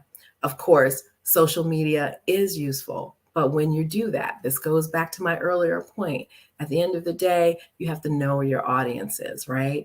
And so everybody, there are a lot of people like you who don't like social media. And so if that's the case, but you want them to read your book because that's your audience, where are you going to find them? That's a really critical question. And so I'm here for that for you. And so I want to share that with 10th Muse. Publishing strategy is a central aspect of my business. I'm very passionate about helping authors get their books out there and get them to the audiences that they're interested in reaching. So helping from everything from getting the coaching through the publishing process or the writing process, coaching through the writing process, planning the marketing strategy and plan, helping with the book launch, and then doing that implementation of that long-term plan that's appropriate and works for that independent publisher and author. And just so you know, we have a checklist for for anyone here. You can go to my website at 10thmuseenterprises.com and you can download a checklist for self-publishing. And if you have any questions, feel free to reach out to me. Awesome, very awesome. So thank you so much, Teresa, for all that great information that you gave us, for all those, authors who are out there, those aspiring self-publishers. Any final words of advice or encouragement for people who, they haven't taken that next step to actually write that book yet? Thanks so much. I didn't hear you. Oh, no. Well, thank you, Teresa, for being in the show. We appreciate all the great information that you shared with us for all those aspiring authors and those who are looking to self-publish. As she said, you can go to her website, 10th Muse Enterprises, I believe that was. I didn't quite catch all of it, but thank you so much for all that information. The Black Business Expo's mission is to raise funds for high school seniors going to college or K through 12 entrepreneurs. This expo is a fundraiser for students. You may go to www.blackbusinessexpousa.com to donate to the scholarship fund, or use Cash App that's on the bottom of the screen. That's $BBXUSA. Our goal is to give laptops and up to $5,000 to 10 students. Students can register online at www.blackbusinessexpousa.com. Every dollar counts, so we want to remind you to donate to the scholarship fund.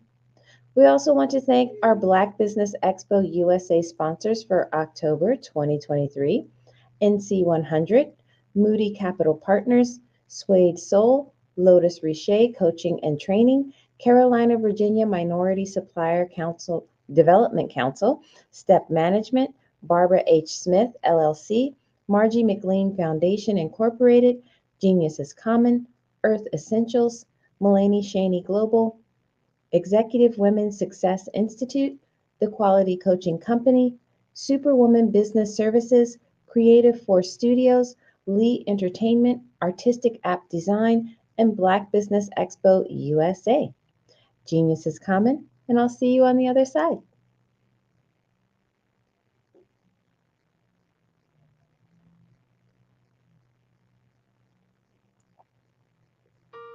Hello, this is Israel, and I am CEO of Daydreams Interactive and author of Princess Planet. So, genius is common, and as a kid, I loved to daydream. Even as an adult, I love to daydream. And when my daughter became 6 and loved princess characters, but we just could not find the diversity that showed her, we created our own characters. So for instance, you have Princess Nulu right here. Princess Nulu is from Uganda, and her genius is that she loves to take care of animals. She can actually even listen and hear what they say. And then we have Princess Isabella right here. Princess Isabella, she's from Cuba, and her genius is biochemistry. One day she hopes to eliminate disease. Then we have Princess Nia right here. And Princess Nia is based off of my daughter.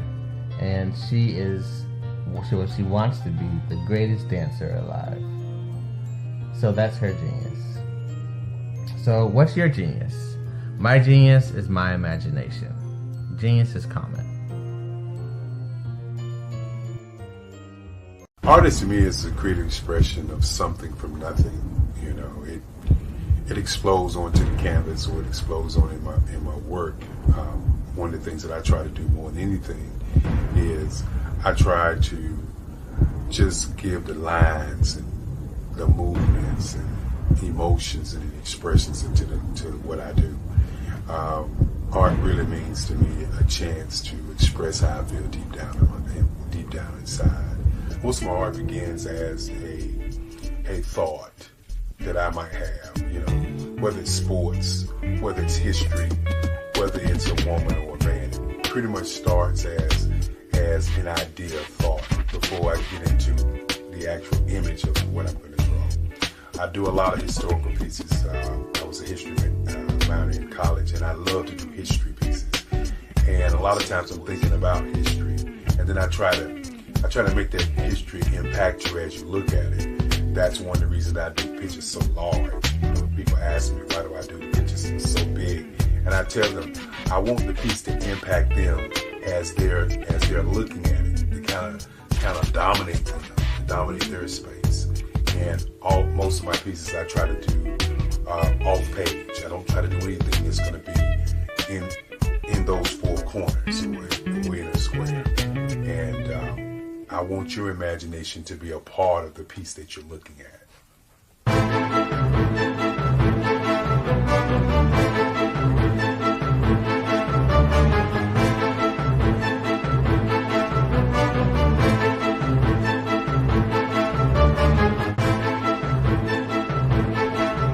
The way I feel when I'm drawing, when I'm creating something, is I feel free.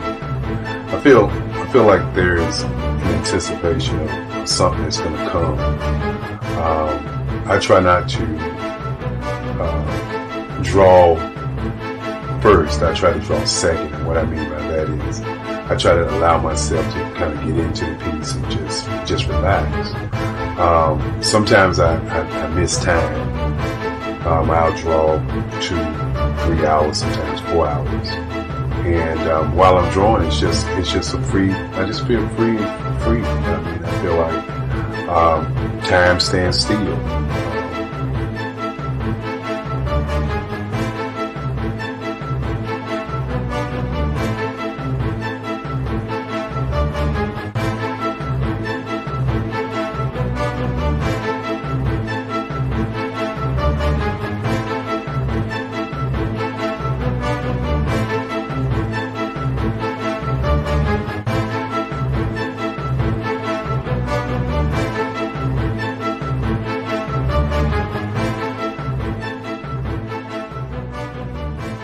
That's what it's all about in terms of the lines and the colors in my work, is to get an expression, to go deeper and past just what you see on the surface, but to go and try to find an expression that everybody gets a different taste of what that expression is, whether it's anger or whether it's being happy or whether it's being, kind of calm or nonchalant.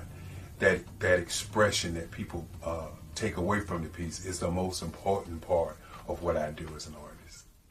Bold is the size of my pieces, where I try to do the piece larger than life, to kind of push forward toward you. That's what the boldness is all about. It's not so much about the lines, it's about the size.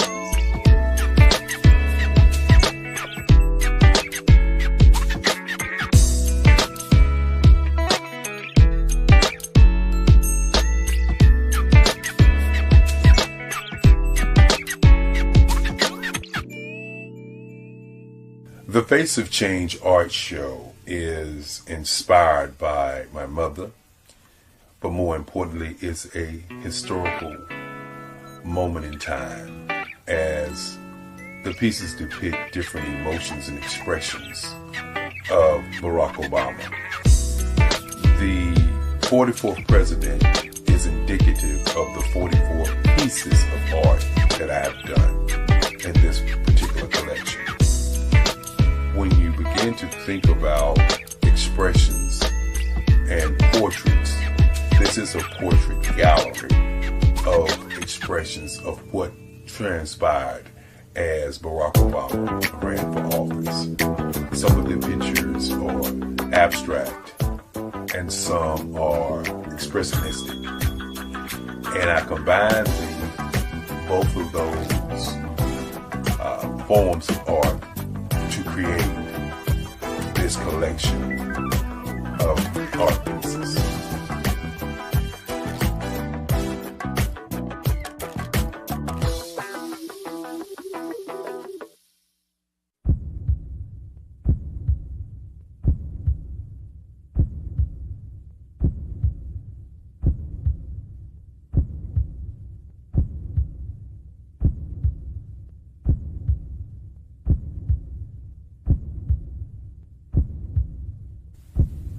Overcomer, brilliant, ambitious, motivated, awesome, Vamos.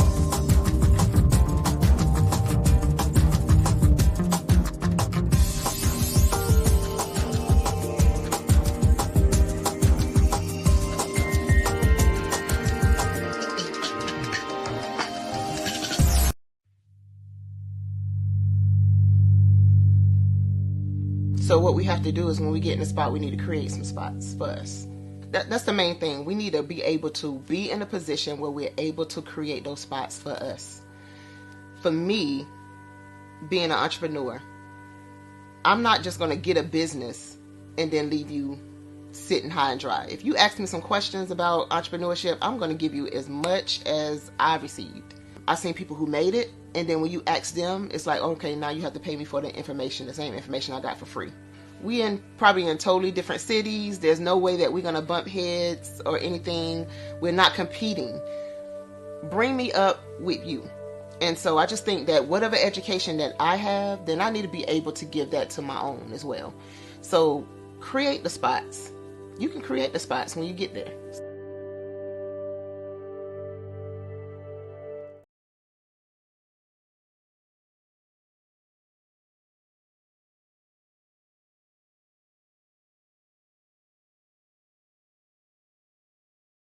Are you a forward-thinking entrepreneur or business owner? The world is changing faster than ever, and it's time to pivot and adapt to the future. Hello LLC is here to help you do just that. Hello stands for helping enterprises leverage leading-edge optimizations. Our innovative solutions can streamline operations, reduce overhead costs, and give you a competitive edge in a market projected to reach $5 trillion by 2030. By pivoting to the metaverse, businesses can tap into a rapidly growing market that is projected to be a significant part of daily life for 25% of Americans by 2026. As a full digital metaverse agency, the Hello LLC can help you create custom solutions to streamline operations, increase productivity, reduce costs, and drive brand recognition. Why should you pivot to the metaverse with the Hello LLC? By leveraging cutting-edge technology, you can provide immersive experiences for your customers, expand your global reach, and unlock new revenue streams. Contact us today to make the pivot.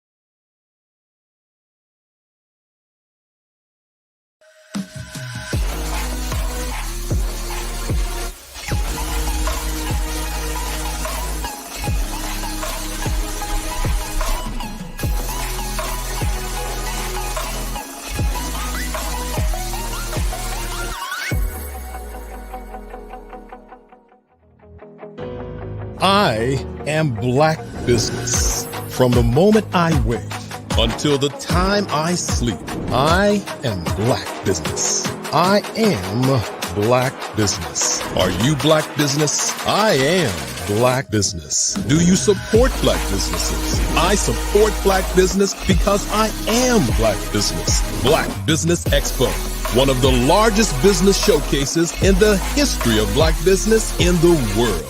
Sign up today at www.blackbusinessexpousa.com or call 919-308-9090. I am Black Business.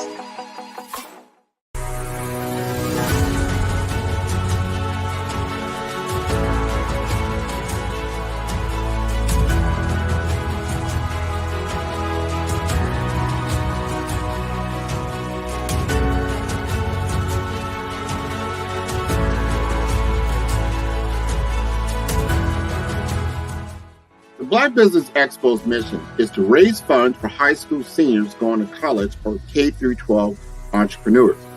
This expo is a fundraiser for students. Please, you may go to www.blackbusinessexpousa.com to donate to the scholarship fund or use the Cash App at $BBXUSA. Our goal is to give laptops and up to $5,000 to 10 students. Students can register online at www.blackbusinessexpousa.com. Every dollar counts. Please donate to the Black Business Expo USA Scholarship Fund.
Dr. Eric Kelly III and a host of phenomenal speakers from all around the globe for this 7-day virtual event that you don't want to miss.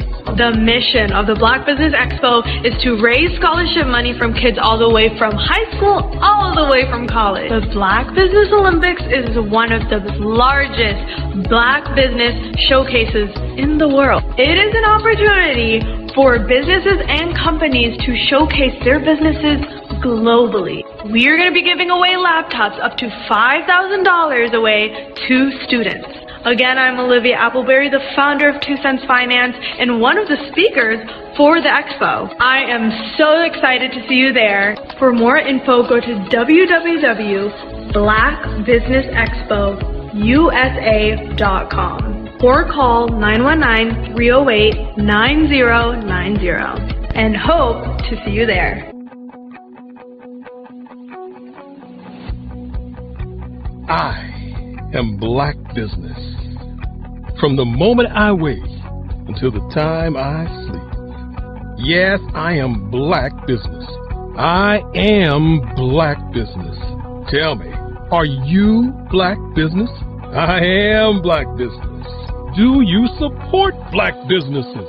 Listen, I support Black business because I am Black Business. Black Business Expo, one of the largest business showcases in the history of Black business in the world. The world!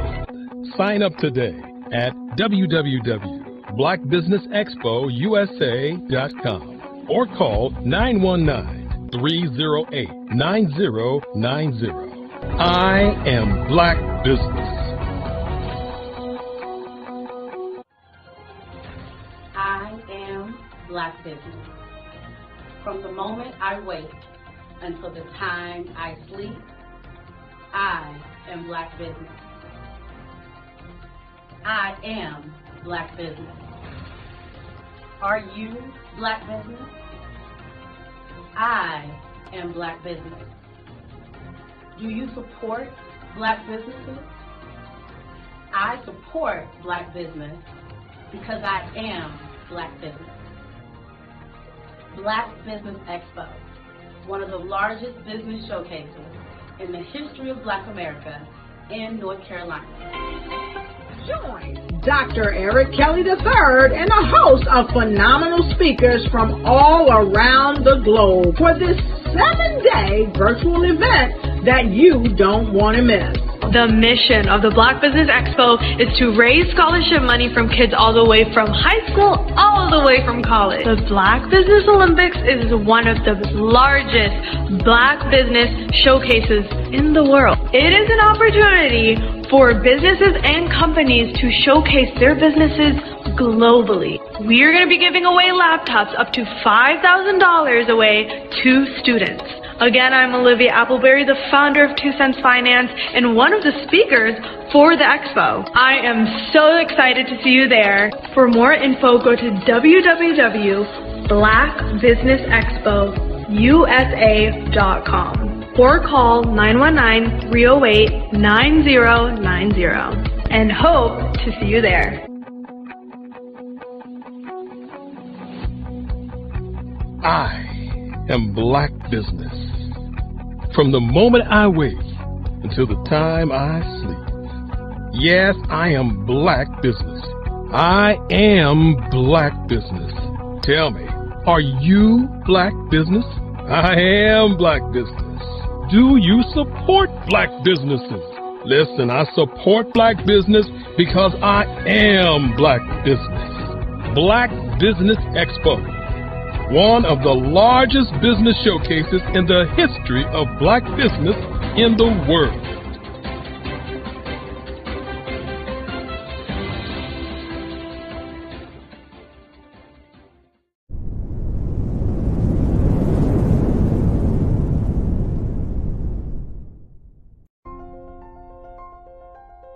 What if you could build your own city? A place where every child can find nurturing people to help them achieve their full potential. A place where every adult can access job training support, where health education is abundant, where social justice ruled the land. A place without limits.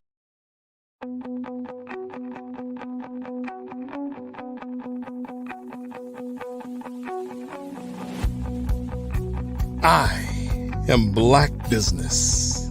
From the moment I wake until the time I sleep. Yes, I am Black Business. I am Black Business. Tell me, are you Black Business? I am Black Business. Do you support Black businesses? Listen, I support Black business because I am Black Business.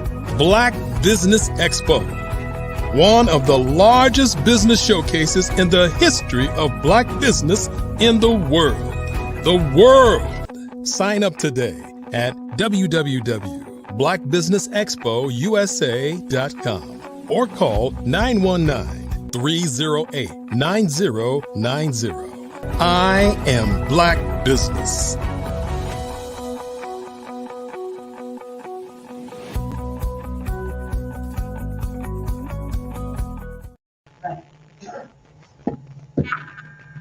Good afternoon, business owners, entrepreneurs, thought leaders, and corporations.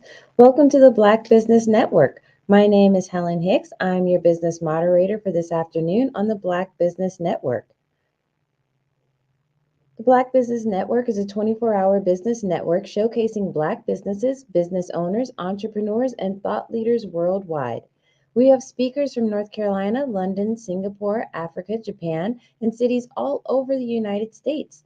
The Black Business Network is a global community sharing its business knowledge to empower, inspire, and educate businesses about business.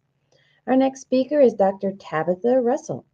Dr. Tabitha Russell is more than just a business owner and serial entrepreneur. She is also a woman of faith, a mother, and a grandmother.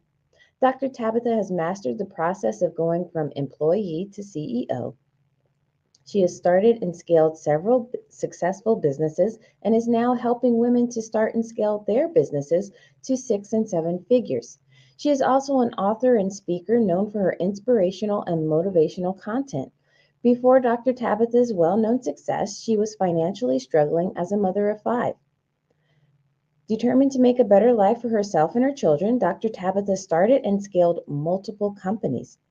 Her current mission is to uplift, empower, and inspire motivated women who currently lack confidence and guidance. She holds 2 doctorates, is the author of I Divorced My Money and Married My Mindset, and is the host of the weekly radio show Inside Inspired Women. I present to you Dr. Tabitha Russell.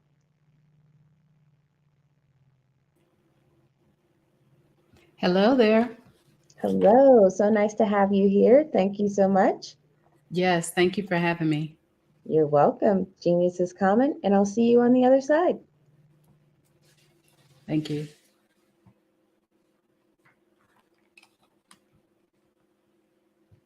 Hello, everyone. I am so excited to have this time to share with you on today.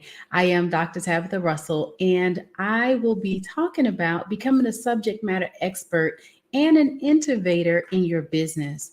Now, I know that sometimes this is something that's not really talked about because it doesn't really, sound all glamorous. But the reason why I want to talk about it is that we should be constantly desiring to grow in our business in order to be successful. So an innovator really is a subject matter expert.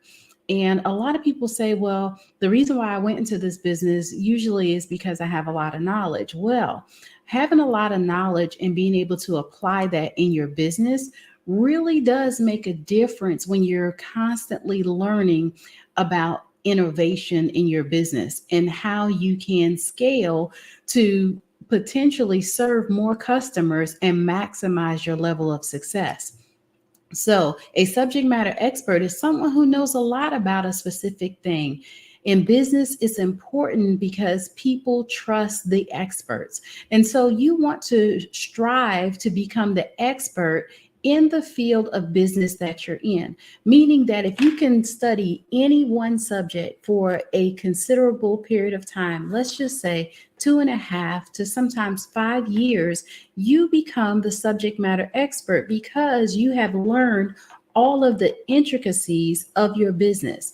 And so you want to have continuous learning for staying relevant and competitive in your field. And sometimes this could include reading industry specific books, journals, as well as articles.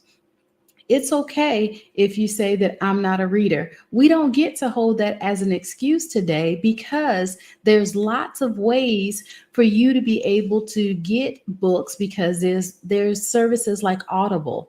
Audible has the ability to be able to read books to you and you be able to get the information. So you can also enroll in online courses. You can take workshops, or if you decide, you can do the formal education route, meaning you can enroll sometimes in subject specific courses that can help you to now learn more about that area of business. Let's just face it, we all can stand to learn more things, right? I tell everybody I've been an entrepreneur and business owner for well over 20 years. With that, I still say that I don't know everything because with technology and with systems and different things like that, business in the business world is always changing. So it's definitely to your advantage to make sure that you're on the cutting edge of everything business, especially for your area of expertise. So you can also do some things like networking with professionals in your industry to exchange knowledge. There's nothing wrong with being in the room, as it's said today, right? Being in the room where information is being shared all the time. I cannot tell you the amount of times that I've been in different circles in different rooms, and I walked away with something new that I did not know. And so it is very important that you drive yourself to now expand, right? Attending conferences and seminars to gain insights and build connections that can be invaluable for you as you continue to build upon your business career. Let's look at seeking out mentors who can offer guidance and share their level of expertise with you. You want to develop a habit of self-assessment and identify areas where you can improve. So, for example, if you run a digital marketing agency, for example, you want to stay up to date with the latest trends in SEO, social media advertising, content marketing is crucial. You might regularly read blogs, participate in webinars, as well as take those courses in those areas, right? Like all of this helps you to become that subject matter expert. And even then, when you are the subject matter expert, there's still more to learn. I have literally seen this in my own business because of AI. Let's just say artificial intelligence. Well, that has come on the scene and it is a game changer in most businesses. For the amount of time that it used to take for a person to do spreadsheets or write content and different things like that, it could be done in a matter of minutes. Where when we, had to use our creative genius, right, and sit and write an article, a blog, or something of the like, it took us a whole lot longer to be able to do that. So I will say that it definitely makes a difference when you are now looking at the most recent trends and what's changing in your industry. So another thing that's hugely important when we're talking about building innovation and being that subject matter expert is trust and credibility. Now, what does that have to do with being a subject matter expert? Well, when you know a lot about something, people trust you more, right? And so this trust helps you sell more products and services. And so in order for you to build trust, which is a fundamental aspect of successful business, you want to deliver on your promises consistently. That's first and foremost, hands down, before you even move on to anything else, right? You want to let your word be your word, and you want to stand on that, and you want to be able to continue to build on that. But if you say you'll do something, follow through. That's how you build trust, and that's how you become the subject matter expert. Think about it this way, is that if someone is looking for the product that you have, if you've built that rapport, that trust with that customer, they're going to seek you out first. And so you want to make sure that your customer service is forefront of your products and services when you are helping your customers, as well as you want to communicate openly and honestly with your customers, your employees, and any stakeholders that may have a vested interest in your business. So you want to provide high quality products first and foremost, or services that meet or exceed your customers' expectations. I always say that money is a byproduct of you having good products and services. And so if you need to tweak something with your business based upon you being a subject matter expert and doing your proper due diligence, then do so, right? There's nothing wrong with improving upon a product, because that allows you to have the opportunity to service that customer and them to walk away very pleased, because let's face it, word of mouth with social media today travels in lightning speed. So there's very easy ways that people can say, I don't know about that product, or yes, I will follow that product based upon the feedback that customers are giving. Now, you also want to make sure that you are handling any customer concerns and or either complaints or their issues promptly and professionally. That also helps you to build trust in your business, and it solidifies repeat customers as well as retention, right? You want to increase your longevity or the life cycle of a customer. I cannot tell you how many times that I've seen the life cycle of the customer change over the period of time, because sometimes we are not careful to look in making sure that our customers are happy with our products and our services. So you want to make sure that you are putting that at the forefront of your customer service when you are building out your product, as well as you want to take the steps to protect your customers' data and their privacy, and you want to have a commitment to their security. And then always act upon integrity in all of your business endeavors. Another example is that if you're an online retailer, you build trust by offering a transparent return policy, right? Like you just put that right on your website. So there's no question about how a person is able to interact with you should they have a problem or a concern with that product. They know upfront what your policy is, as well as they know that they'll get a response potentially within, a short amount of time, 24 to 48 hours, or however. You make sure that that's communicated. And then you want to consistently deliver on the time that you say that you're going to deliver the product. Now, that in itself could be a whole big opportunity right there, because you want to make sure that you under promise or over promise and under deliver and over promise, right? So you want to make sure that the customer is going to get that product within the time frame, and sometimes let's exceed it, right? Let's deliver it a day earlier or hours within the time frame, or however it is that you will get that product over to the customer. But that is also how you build trust and credibility with that customer. Now, let's take it a step further, that when we are building out to be our subject matter expert, we want to work on problem solving, right? Now, subject matter experts can very easily solve problems. If nothing else, that's generally the basis of our business, right? A lot of us are in business because we've become good at being able to help people identify their problems and deal with their pain points. And so once you become that subject matter expert and you're now helping people to solve those problems, you better understand their issue, right? And you understand your field on a deeper level. And this helps businesses, this helps customers find better solutions across the board. So you want to prioritize your customers, right? So you want to listen actively to your customer feedback and using it to improve your products and services. There is nothing like being able to have a satisfied customer. When you have that customer, they're going to tell somebody else, right? And as they're telling somebody else, that person now is driven towards your business.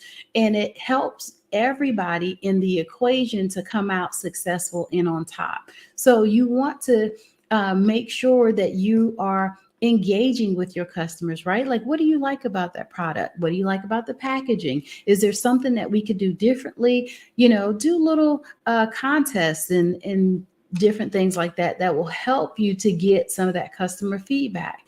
As well as you can also customize your offers, whatever it is that you're offering, whether it is a product or a service, you can customize that in order to cater to the specific needs of your customers and their preference based upon your target audience. So let's talk about whatever your offer is. For example, you can now say if you cater to women, for example, maybe your packaging is more soft and catered towards women, right? Like colors, bright, that are really nice. Or if you cater to men, maybe it's something more along the lines of something that they would like.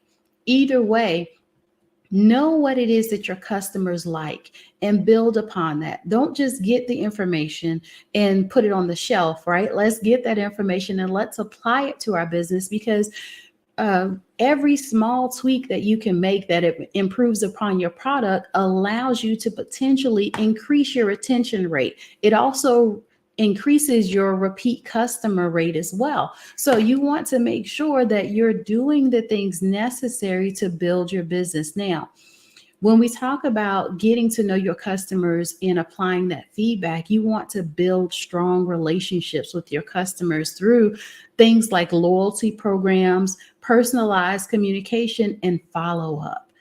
I cannot tell you that how a simple email, a simple phone call going out to that customer and talking with them about how it is that their product best served you, right? Like how their product best helped you is going to help you in the long run, right? So getting to know your customers, having that loyalty program and personalized communication will allow you to be able to do that.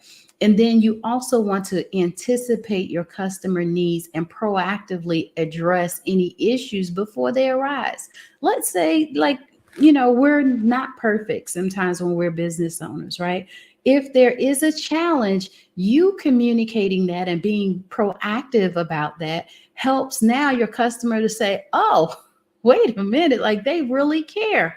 And it allows you to be able to build upon that relationship to where that customer is going to want to come back. But let's give another example. Say you have a subscription-based streaming service and you regularly survey your subscribers, right? To understand their viewing habits and their preferences, using the data to recommend personalized content and improve the customer experience. Like you're putting it out there to them based upon their needs. And 9 times out of the 10, that helps them to make an informed decision, and it cuts down the time that they would normally use doing research. So you want to make sure that, even as you are going forward, you anticipate the needs of your customer as you are surveying the information that you're getting from feedback in your business. Not to mention that in your business, you want to work towards niching down as much as possible. When you become the subject matter expert, if a person is looking for that particular thing, they're going to seek you out because they know that you know what it is that there is to know about that product or service. So always pick something that you love. That is always a good place to start. And then you want to continue to learn about it. But it could be a hobby or something related to your business, but we want to be specific around it. So, for example, if you're a good baker, then you want to know everything that there is about baking. The same thing could apply to landscaping, right? You want to know everything that there is about your craft because it's going to allow you to be able to expand in your business with intention, right? You're going to now be looking at how you can expand on the latest tools for landscaping, right? I saw when they went from the push mowers to the zero turn lawn mowers and different things like that. So it really did make a difference for those that stayed up on the cutting edge of the industry. Their business was able to grow because when it took, 2 hours to cut a yard, now it only took 30 minutes. So it does make a difference sometimes when you're able to get in there and survey the needs of your customer, but also improve upon your skills to where it services the customer. Because let's face it, the time that you spent cutting 1 yard, now you could cut 4 yards in the same amount of time with latest equipment. So maybe it's something like that. But selecting the right area to become an expert is a crucial decision for your business. And you want to start also with your passion and something that you're interested in. So start by considering the things that you're really passionate about, whatever those subjects are. And then you want to learn whatever it is that there is to know about it, because it helps you to stay motivated and committed to being an expert in that area, right? I don't know about you, but I have had the opportunity, sometimes I'll take the opportunity to read. And when I'm reading, I may read 2 or 3 different books at a time, depending upon the subject that I'm interested in. And so there's nothing wrong with doing what works for you, right? I could very easily go online and find something, and I'm sure I could read it there, but it's nothing like me having an actual book in my hand that brings me the most joy. That's something that I'm passionate about, being an avid learner. So with me being able to do that, it allows me to stay on the cutting edge of business. Now, you want to also look at how you can access the market demand. So research the market to understand which areas have a demand for your expertise. Now, you can always look for gaps in the market where your skills and your knowledge can provide value. Tools like market research reports Industry analysis and keyword research can help you identify trends and opportunities. When you are a subject matter expert, it makes you hungry for learning, hungry for more. And so as you're going through these reports, there's nothing like knowing that you're getting ready to do the next best thing that's going to be based upon your business. And then you also want to consider evaluating your skills and your strengths. So depending upon what your strengths and weaknesses are, you want to take into consideration what you're naturally good at. And so as well as what skills you have developed throughout your career and your personal interests, and choose an area where your current abilities align with the expertise that you want to develop. And as you're doing this, you want to set goals for yourself. What are your short-term and your long-term goals, right? I was saying that in order for you to become a subject matter expert, generally it takes anywhere from 2.5 to 5 years to do that. However, because it is a little bit of a longer process, you can set short-term goals. You can learn something like marketing or something like social media for your business, which is going to help you potentially get more immediate returns, which will allow you to be able to grow your business in that area. So as you are obtaining this information, you want to quickly apply it because it's going to allow you to be able to go forward, right? To be able to take what it is that you do now and harness that in your business. Now, let's talk about niche versus broad expertise for just a moment, because I did say that you want to find a niche in your business. That one little area that makes you a specialist will allow you the opportunity to really market yourself in such a way that it highlights what it is that you do. Now, decide whether you want to become a niche expert in a very specific area, or if you want to be a broader expert with a wider range of knowledge. So I tell everyone that I'm affectionately known as the money makeover mogul. That sometimes can be interpreted that it is broad. However, I help people to go from where they are to where they want to be in their finances, generally by taking one area of passion or one area of expertise that they are already in and creating multiple streams of income from that. With that being said, my niche has become being able to identify what people are innately and naturally good at and being able to help them to now magnify that and diversify it. So with that, I have more of a niche type of experience in my business. And so I've been able to harness being able to help people with that, right? So whether or not you're going to niche down, or if you're going to say that you are going to be more broad-based, that is kind of really your decision. However, niche expertise can sometimes lead to higher yields of specialization, as well as premium pricing, and broader expertise may allow you to create more versatility. And so as you continue to do that, now you can command whatever it is that your fees are because you are a specialist. And being able to be that specialist allows you now to be able to work in that area a little bit more. Now, industry trends and innovation. I know we were talking about being innovative and the subject matter expert, but you definitely want to stay up to date on industry trends as well as the innovations. I was talking earlier about technology.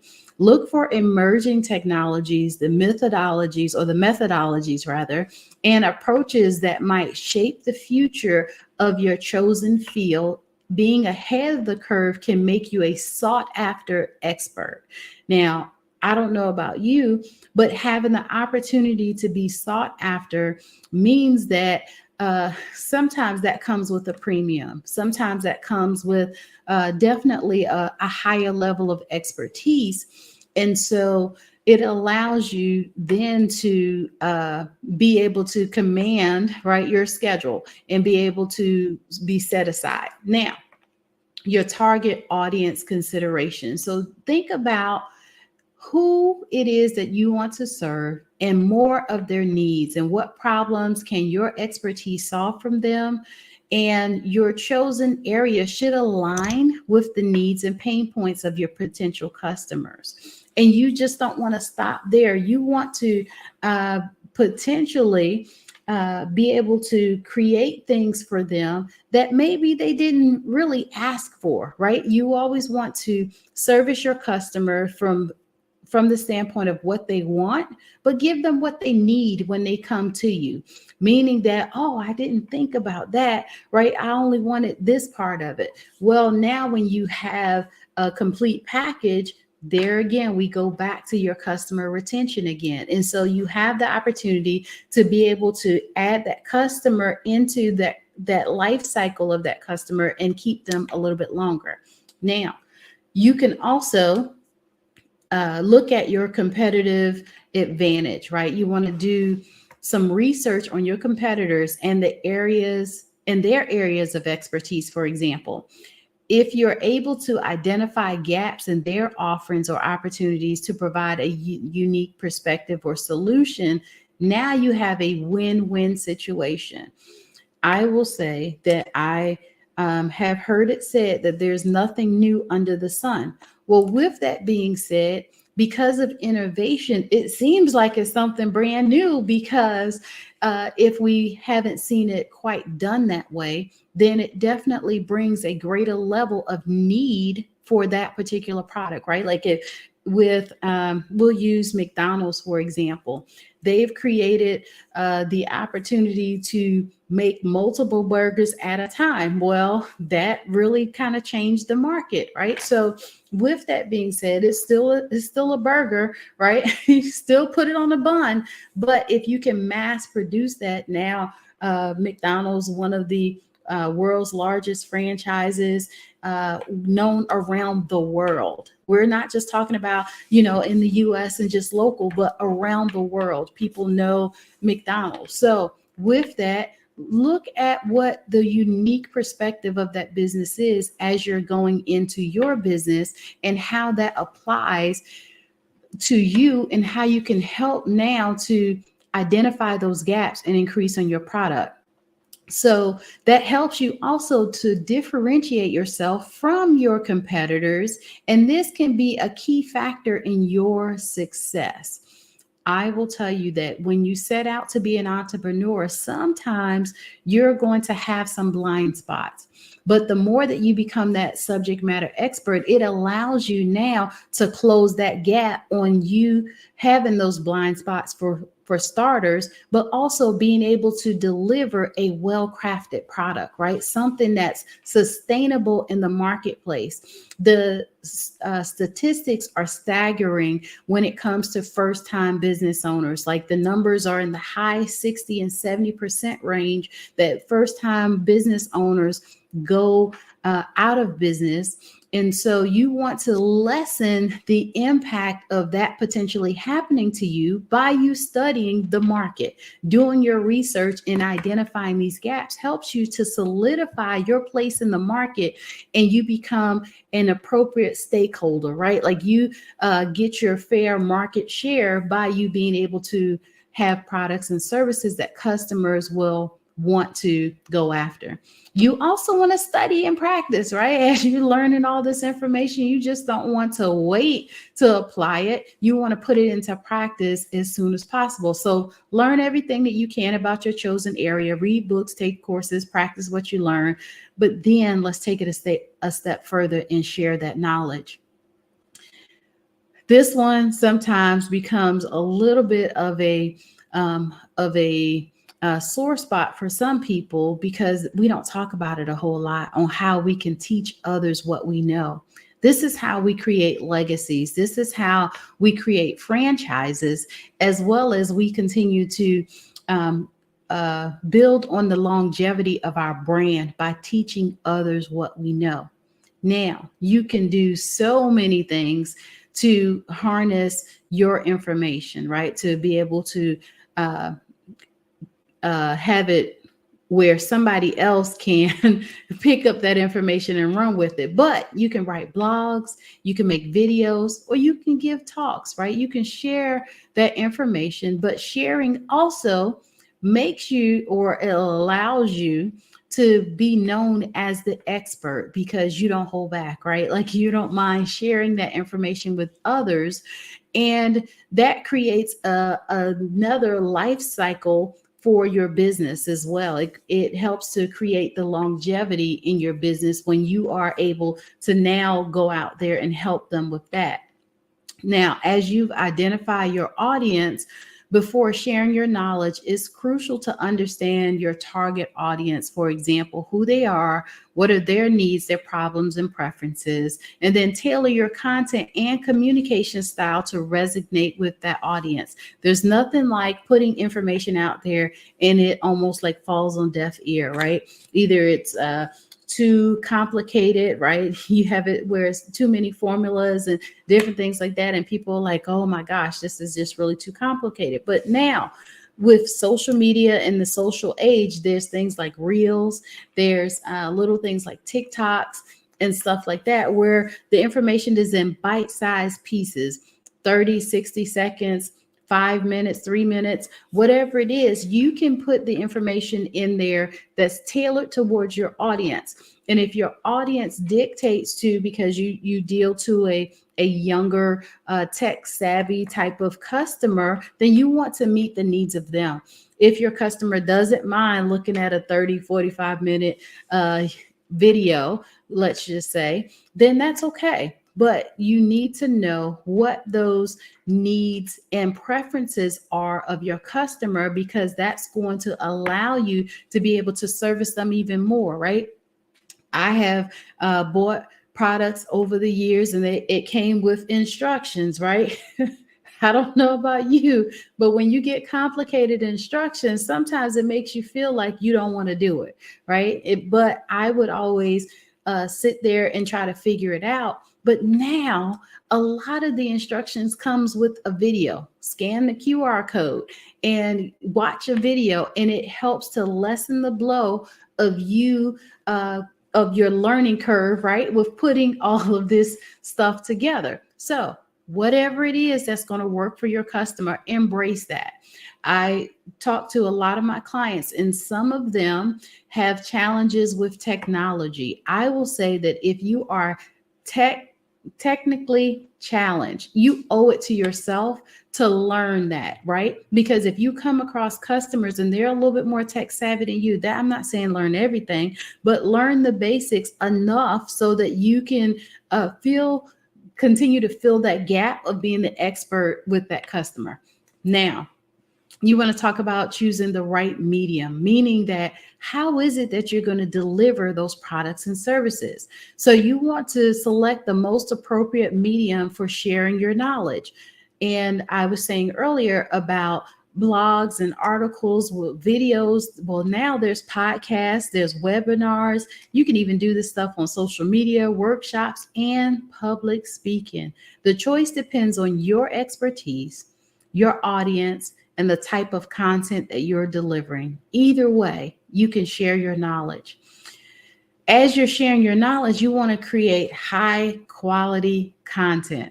I cannot tell you how much this is hugely important, because people view you as the subject matter expert as you are putting your content out there. People are looking at, your lighting. They're looking at the not only that, but how you're delivering the information, the platform that you're delivering it on. All of that definitely makes a difference. Whatever it is, if you are delivering products, for example, you want to make sure that those products are displayed well, they're well lit, they're have a really nice background, and the pictures look great. So either way, you want to make sure that you are delivering that information to that customer with high quality content. So focus on creating content that is informative, well-researched, and well-structured. Use clear and concise language as well. There's nothing worse than using information with big words, right? That most customers would not understand. So put your information out there that could be on a seventh grade level, right? A fifth grade level, that it's really simple to understand and that the customer wouldn't mind perusing and potentially buying other stuff because you made it super simple for them, right? If you have a payment processor, let's talk about that for just a moment.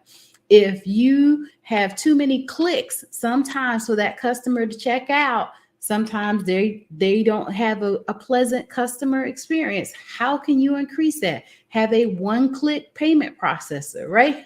There's so many things that you can do in your business that allows you to be that subject matter expert, as well as you want to back your insights, right? As you're continuing to improve on your products with evidence or examples to enhance your credibility.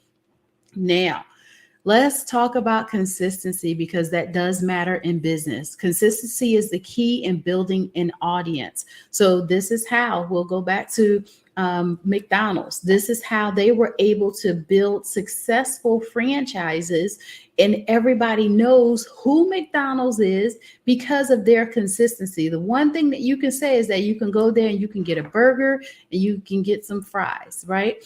With that being said, how is it that you can build that level of consistency in your business? Every time somebody buys a product or they buy a service, they should have a continued level of consistency.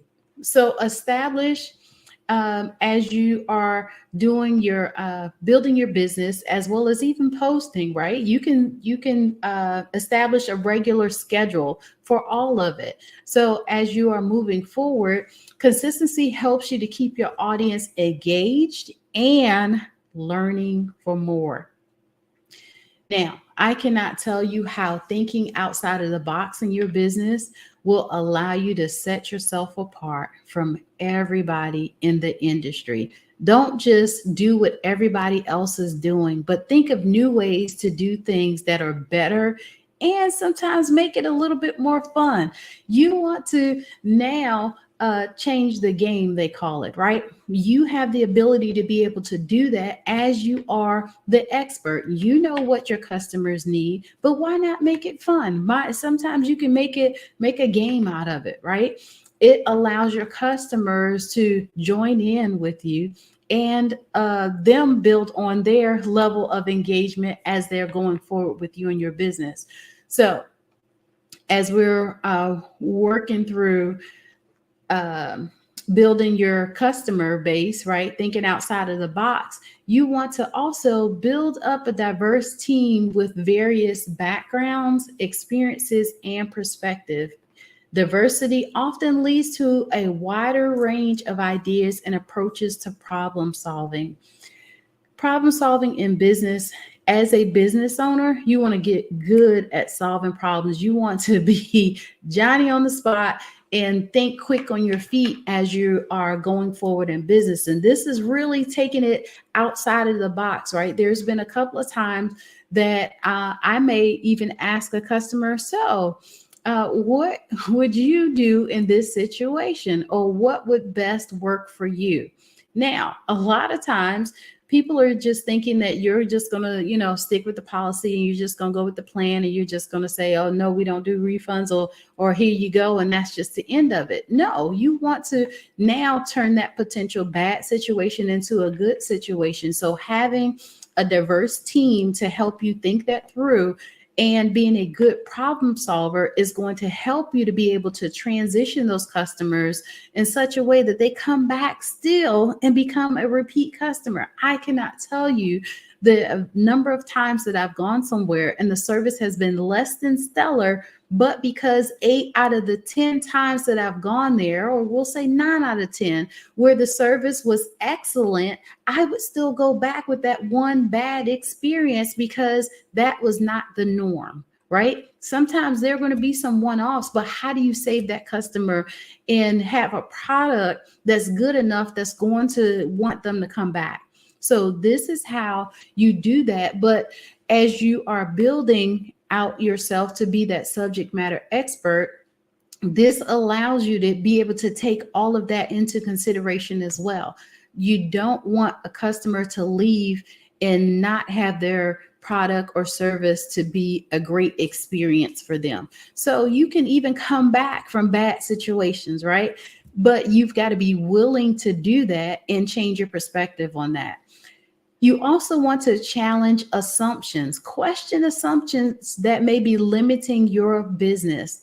What if you approached a problem from a completely different angle? And what if you didn't follow the industry norms and you challenged the status quo? Now, that's going to allow you to definitely be outside of the box, right? I did say think outside of the box. But when you start to challenge the norm, people are drawn to that, right? People love knowing that you're just not the average business owner. They want to know that they can trust you, that you're going to be consistent, and that you're going to give good customer service. With that, that allows them to be able to connect with you in ways that they are drawn to what it is that you're doing. And then let's talk about cross-industry inspiration. Look outside of your industry sometimes for inspiration as well. Often breakthrough ideas come from applying concepts or practices from one field to another, and study different industries to find innovative concepts that can be adapted to your business.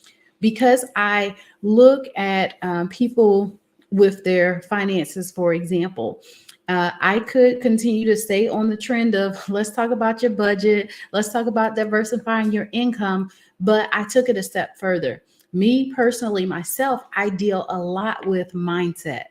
And the reason why I deal with mindset is because it allows me to now help people to shift their relationship with their money, help them to shift outside of what they think about when they think about money, for example. And so looking outside of my industry allowed me to be able to see that it's not about the money. It is about a lot of times our relationship to it and how we think about it.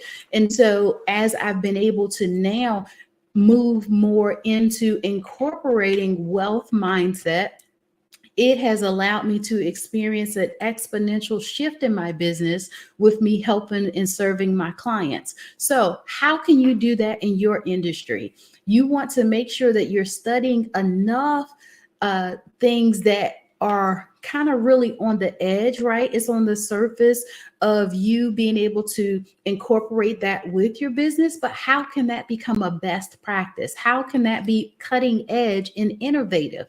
You get to determine what that looks like. And then learning from your failure. You want to embrace failure as a learning opportunity. Don't be afraid to take calculated risks and experiment. Even if an idea doesn't work out, the lessons learned can lead to future successes. Just because it didn't work right then doesn't mean that it's not going to work. However, if you are innovative and you are a subject matter expert, you'll be able to flip and continue to keep moving in a forward motion, continue that momentum that you've built up in your business, right? So that way you're not losing any time and you're not losing anything, but it will allow you to be able to build on your business even more. One other thing that I definitely like to make sure that we cover is social media monitoring. That's one of the things that I've seen that sometimes, depending upon your type of business, that we could potentially miss the mark on. Regularly monitor your social media platforms for mentions of your brand, your products, or your services, and pay attention to both positive and negative comments. Either way, you want to respond promptly and professionally to your customer inquiries and feedback. And this is going to be huge because you are the brand. You are who you say that your company is. You represent that. And so on social media, there's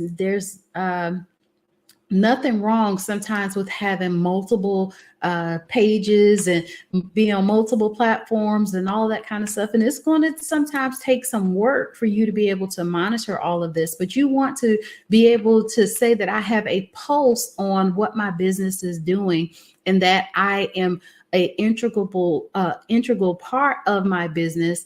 And so you want to stay in on what's going on. There's nothing wrong with having a social media team or a marketing team and somebody to handle that for you. But how is it that you can now take a grasp on that? It's nothing like being able to see that you made a comment, right? That you responded back to that customer. It definitely helps that customer to be able to say, yep, they, let me know, responded back to my inquiry. And now I feel really good about what I'm doing. You can take it a step further as well and monitor and respond to your online reviews, as well as platforms like Yelp, Google My Business, industry-specific review sites. Encourage satisfied customers to leave those reviews, first of all, but also address anything negative that's coming across constructively. Now, I definitely know that we went over a lot of information here on today about being a subject matter expert in your business, as well as being innovative. You always want to think in forward motion. How is it that you can take your business to the next level? What's that one thing that's going to help you now to be able to expand your business? You always want to think in terms of growth. So with you being able to do that, as you continue to apply some of the things that we were talking about today, let it start with you first. You want to be the one that is learning, that is becoming the subject matter expert, so that you can serve your customers with grace, as well as extend the lifetime of your customers.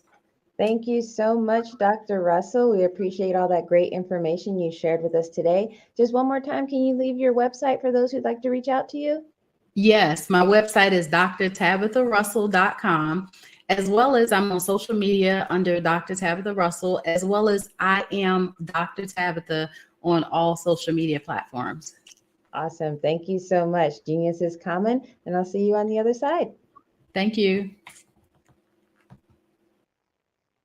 The Black Business Expo's mission is to raise funds for high school seniors going to college or K-12 entrepreneurs.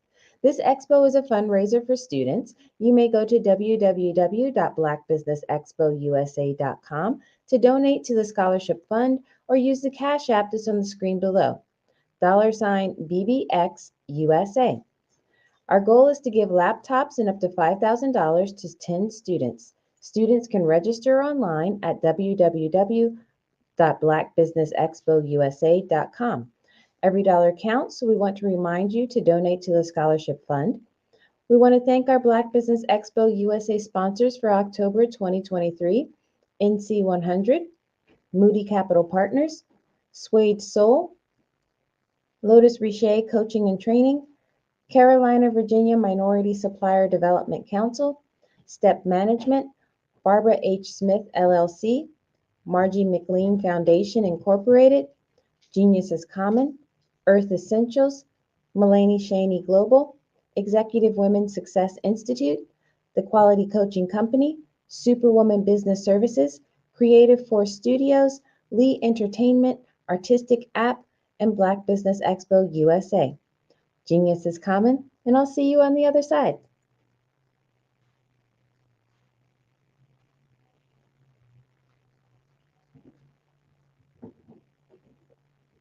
I'm Ramon Ray, founder of Smart Hustle Magazine and smallbiztechnology.com.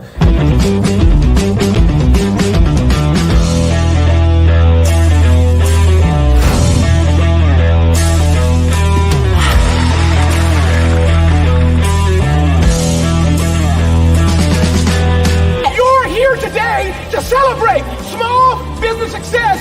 Stand up on your feet. You rocked the house. It was amazing. Didn't we learn? For me, success comes from failure. One thing not to do is shake somebody's hand like this.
Dr. Eric Kelly III and a host of phenomenal speakers from all around the globe for this 7-day virtual event that you don't want to miss. The mission of the Black Business Expo is to raise scholarship money from kids all the way from high school, all the way from college. The Black Business Olympics is one of the largest Black business showcases in the world. It is an opportunity for businesses and companies to showcase their businesses globally. We are going to be giving away laptops up to $5,000 away to students. Again, I'm Olivia Appleberry, the founder of 2 Cents Finance and one of the speakers for the expo. I am so excited to see you there. For more info, go to www.blackbusinessexpousa.com or call 919-308-9090 and hope to see you there. I am Black Business. From the moment I wake until the time I sleep.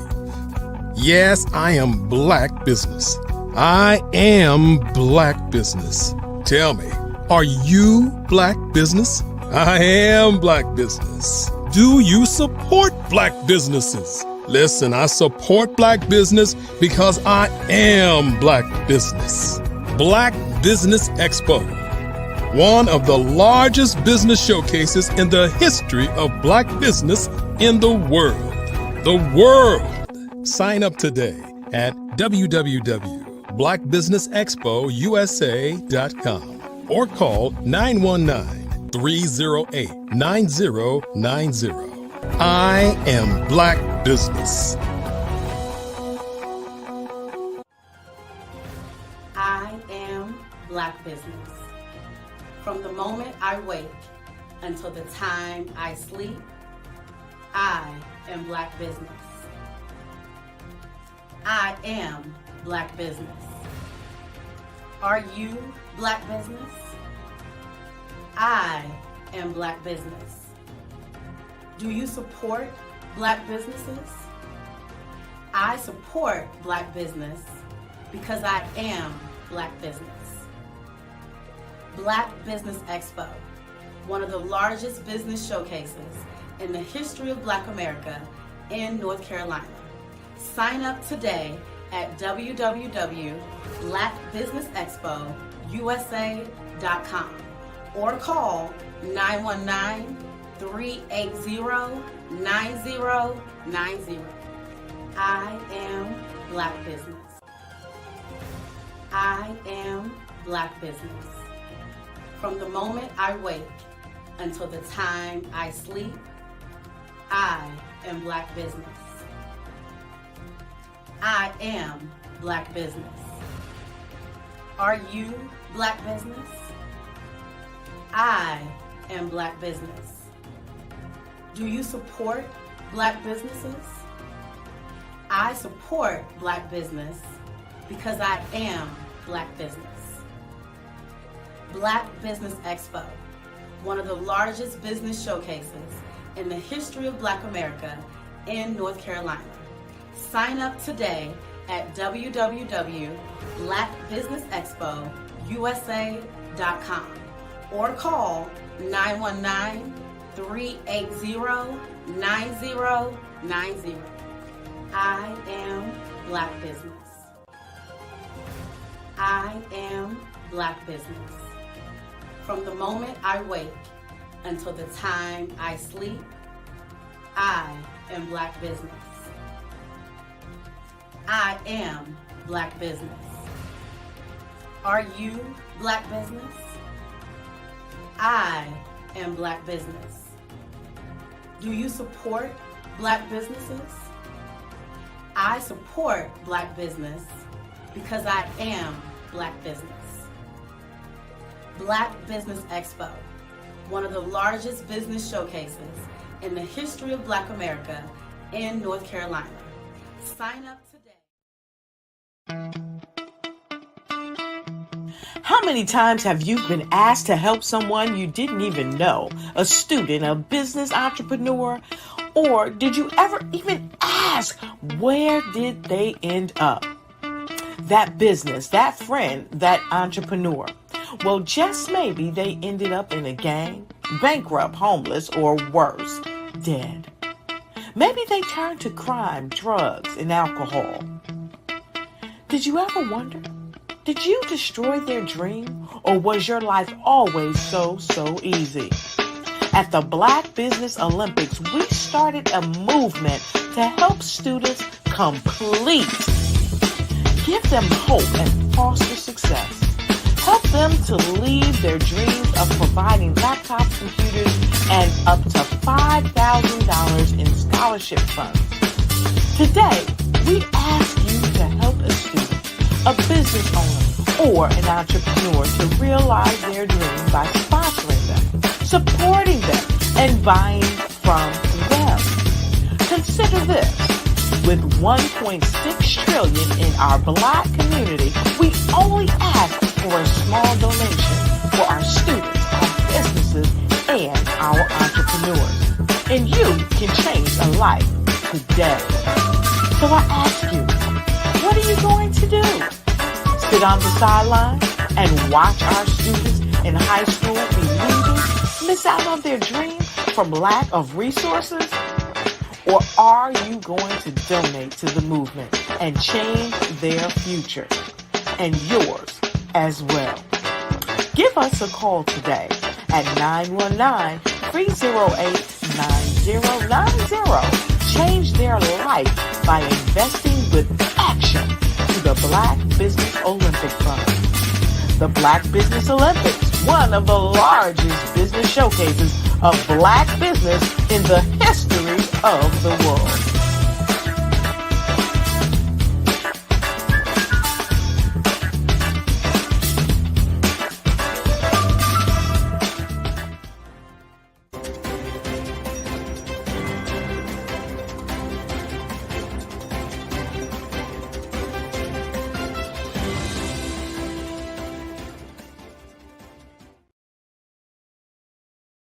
Hello, I am Dr. Eric Kelly III, the visionary strategist and founder of the Black Business Olympics. I invite you to showcase your Black-owned businesses on the Black Business Network global stage. The Black Business Olympics is a global Black Business Network platform that propels Black-owned businesses into the international spotlight. By showcasing your business on the Black Business Olympics platform, you can reach a worldwide audience of potential customers, partners, and investors. You can also establish yourself as a thought leader, an expert in your field, attract lucrative partnerships, and more speaking engagements. In addition, the Black Business Olympics platform provides a valuable opportunity to connect and collaborate with like-minded entrepreneurs and business professionals from around the world. This can lead to new business opportunities, ideas, and relationships. Finally, by sharing your story and expertise on the Black Business Olympics platform, you can inspire and empower others. This is a powerful way to make a positive impact on the world and leave a lasting legacy. If you are a Black-owned business owner, I encourage you to seize the opportunity to showcase your business on the Black Business Olympics platform. It is a once-in-a-lifetime opportunity to make an indelible mark on the world. Be one of the 1,000 visionary entrepreneurs who are changing students' lives, shaping industries, and leaving an unforgettable legacy for their families.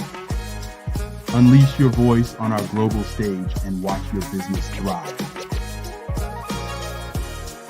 Black Business Olympics is one of the largest Black business showcases in the history of Black business in the world. Yes, the entire world. Just give me a call today at 919-308-9090.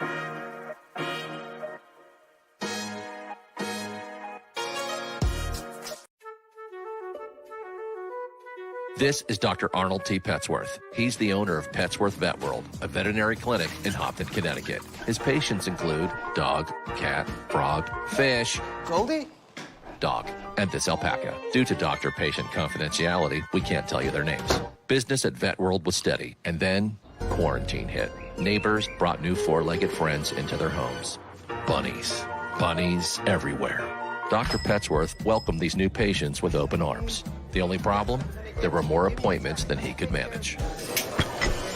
That's when Dr. Petsworth turned to his American Express business card, which offers spending potential that's built for his changing business needs. He decided to hire a new assistant, Julio, and with spending power built for business purchases, he used his card to furnish a new exam room. Together, Dr. Petsworth, Julio, and American Express Business made sure all the pets of Humpton got the love and care they deserved. And everyone was happy. Get the card built for business by American Express. Did you know women represent just 3% of Fortune 500 CEOs and less than 15% of corporate executives at top companies worldwide? Have you wondered what the secrets are to getting into the top ranks, whether in the private or public sector? Do you want to figure out how to stop being held back in your career or passed over for promotion? Then you're in the right place. Hi, I'm Dr. Madeline Ann Lewis, President and CEO of the Executive Women's Success Institute. I have decades of experience in the military, the federal government, and corporate America, and my mission is to help women succeed and tap into their full potential. I want to reach 1 million plus women around the world to become the leaders they are meant to be. So if you want to move into a management or executive level position, or maybe you are a female veteran transitioning out of the military into business entrepreneurship, then reach out to the Executive Women's Success Institute at 301-693-3284. Let us get you on the fast track to success.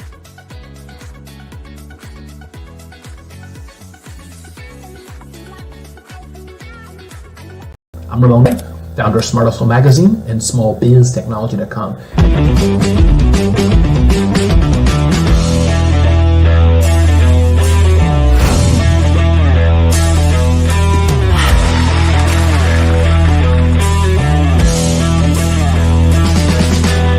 You're here today to celebrate small business success. Stand up on your feet. You rocked the house. It was amazing. Didn't we learn? For me, success comes from failure. One thing not to do is shake somebody's hand like this.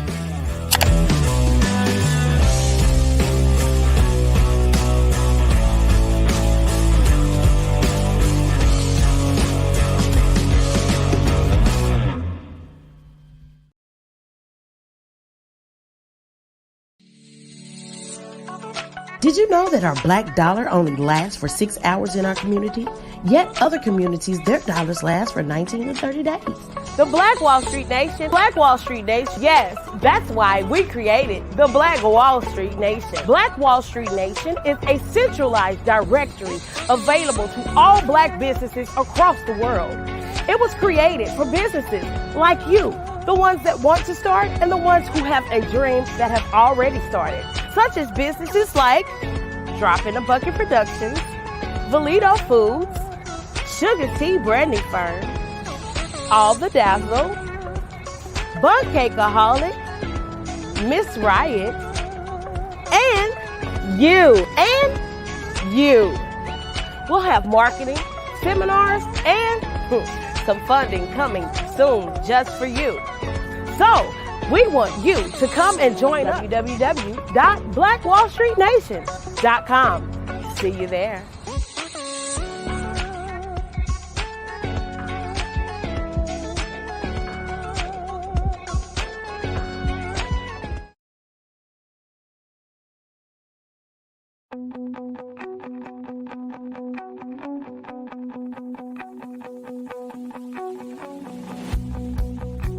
I am Black Business. From the moment I wake until the time I sleep. Yes, I am Black Business. I am Black Business. Tell me, are you Black Business? I am Black Business. Do you support Black businesses? Listen, I support Black business because I am Black Business. Black Business Expo one of the largest business showcases in the history of black business in the world. The world! Sign up today at www.blackbusinessexpousa.com or call 919-308-9090. I am Black Business.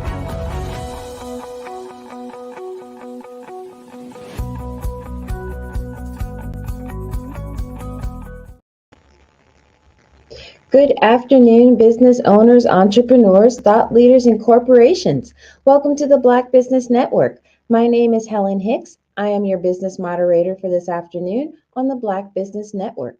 The Black Business Network is a 24-hour business network showcasing Black businesses, business owners, entrepreneurs, and thought leaders worldwide. We have speakers from North Carolina, London, Singapore, Africa, Japan, and cities all over the United States. The Black Business Network is a global community sharing its business knowledge to empower, inspire, and educate businesses about business. Our next speaker is Jackie Channer. Jackie has a wealth of experience in her over 40 years in the financial industry and a passion for helping individuals and businesses navigate the complexities of money. Understanding the rules and regulations in this ever-changing financial landscape is crucial for success. Almaze offers a range of financial products tailored to various needs, including commercial, small business administration, business loans, and business financing. Their motto, "You don't need $1 million, just access to it," means that Almaze aims to provide clients with the means to access capital, which can be a significant advantage for small businesses and entrepreneurs. I present to you Jackie Channer. Well, good afternoon. How are you this afternoon? I'm doing well. Thank you so much for being here. Genius is common, and I'll see you on the other side. Hi, I am happy to be here. I'd like to bring on a colleague of mine that I've been working with for over 25 years.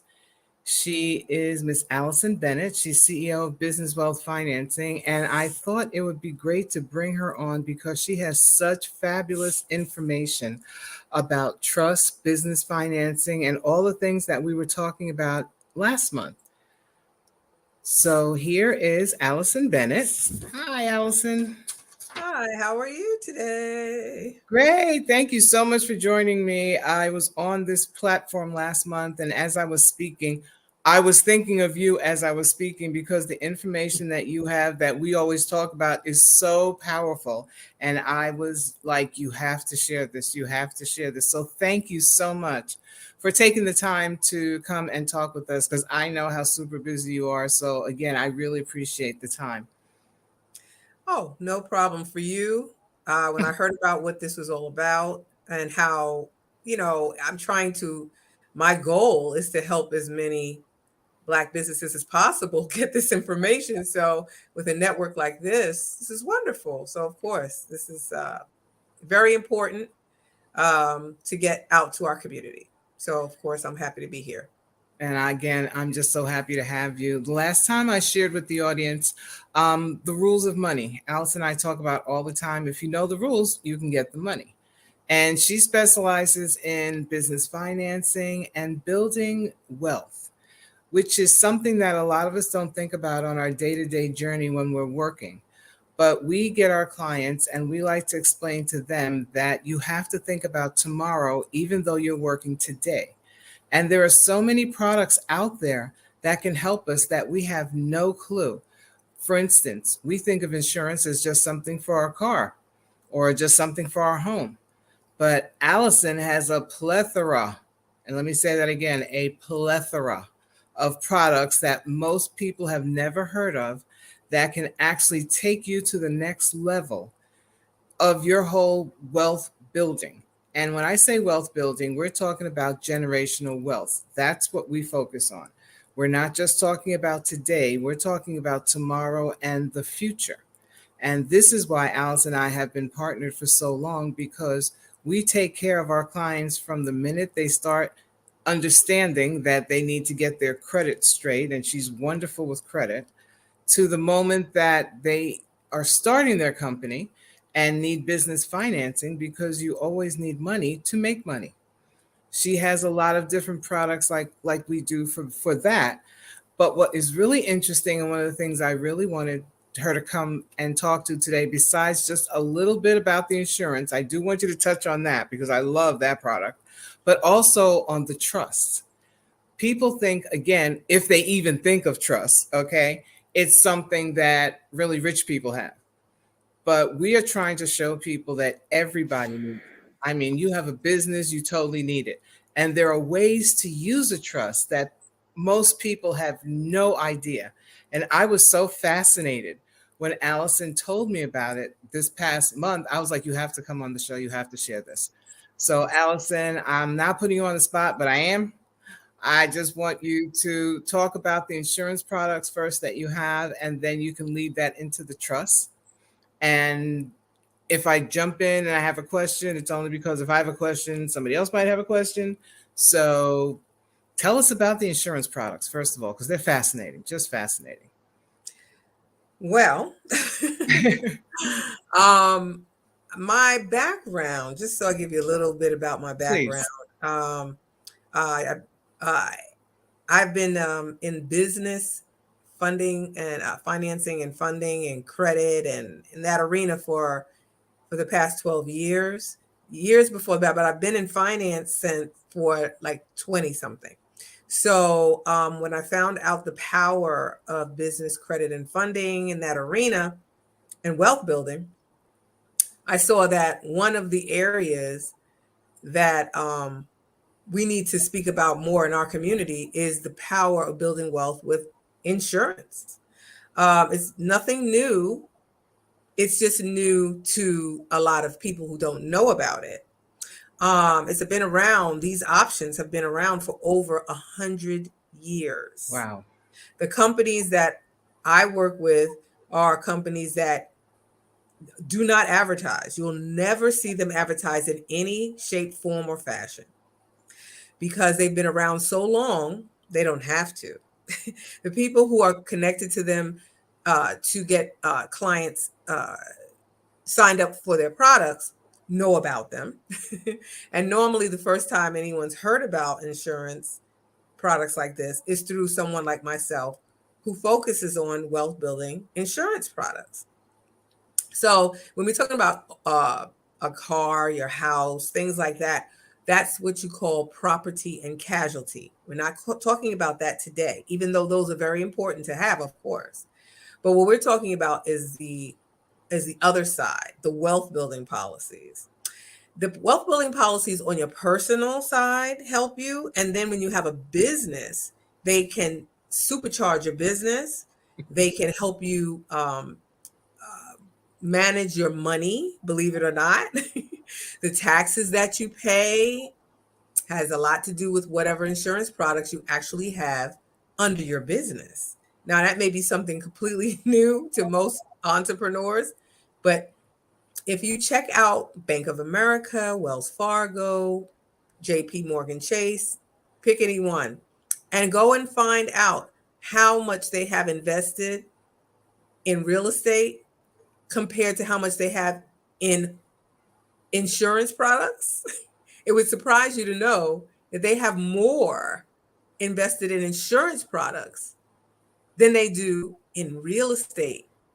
I am sure most people would be so surprised to hear that. Billions more. And the reason is because insurance policies I'm speaking about are assets, just like if you look at your house, it appreciates, it grows. But you know what's different about that? Like when you buy a house and you say you bought it for $100,000, right? And you kept it for 10 years, and now you have $300,000 in equity.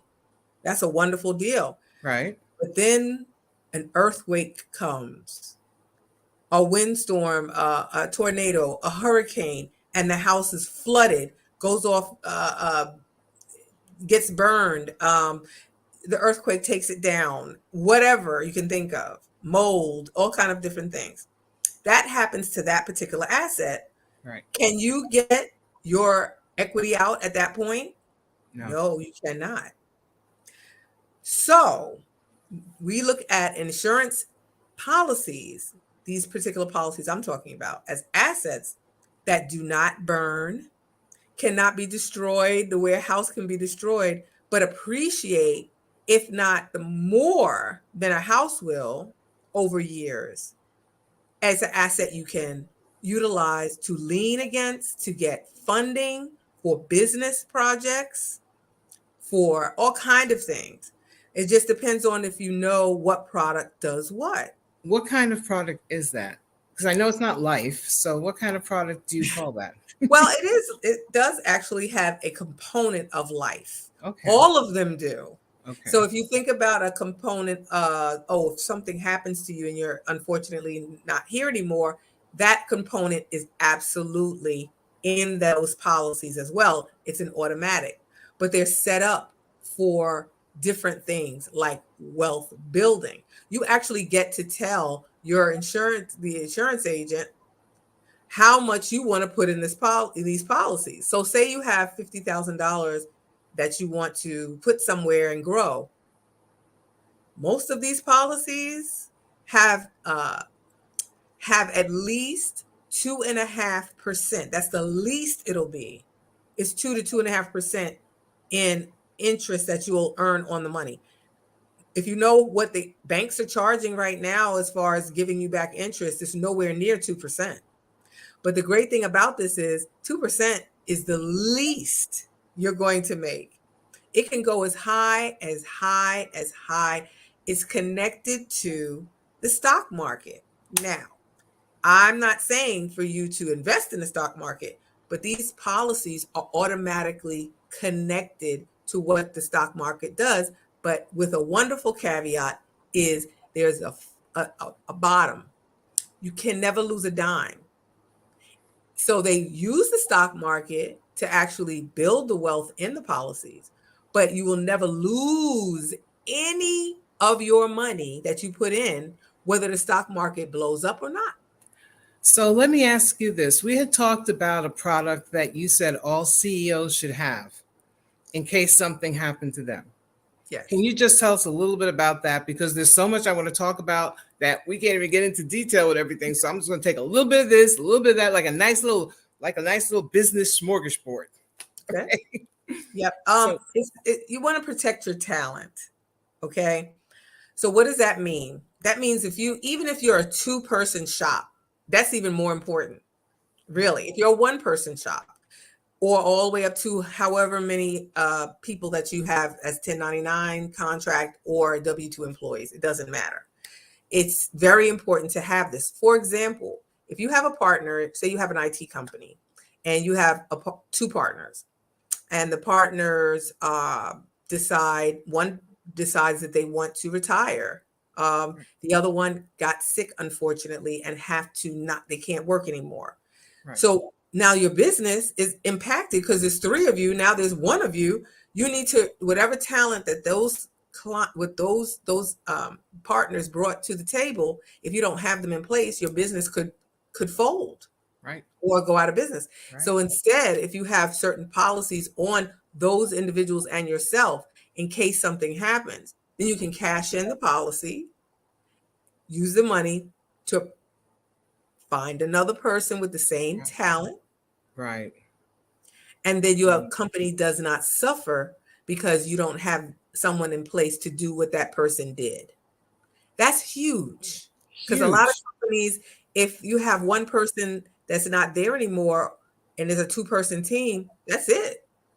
The company definitely will suffer. Or you say, well, the owner will say, I need money to recruit. I need money to grow. I need money to fill the spot.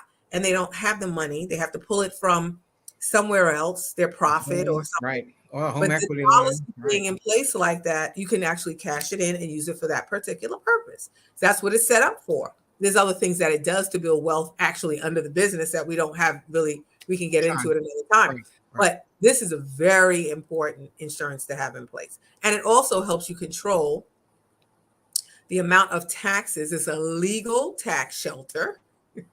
That's what it becomes. And so there's different ways to utilize the policies to control how much you actually want to pay in taxes quarter to quarter. Because you can use those policies to actually very legally, all legal, of course, put your profit in there in a tax-free, not tax-deferred, tax-free policy that will grow your money at the same time. You're filling up the policy, but also controlling your taxes that way. So when you hear people who are very wealthy talk about, oh, I don't pay taxes, and you get upset, it's really not that they don't pay taxes illegally. Some of them, some people are illegal in what they do, but I'm just saying legally, there are things that are in place that they have. I'm sure they have people in their system have in place for them, so that they really don't have to pay the taxes that the ordinary person has to pay because they don't know. And anybody can get this. You can start a business in the state of Maryland, where the DMV, where we are. You can start a business for under $200.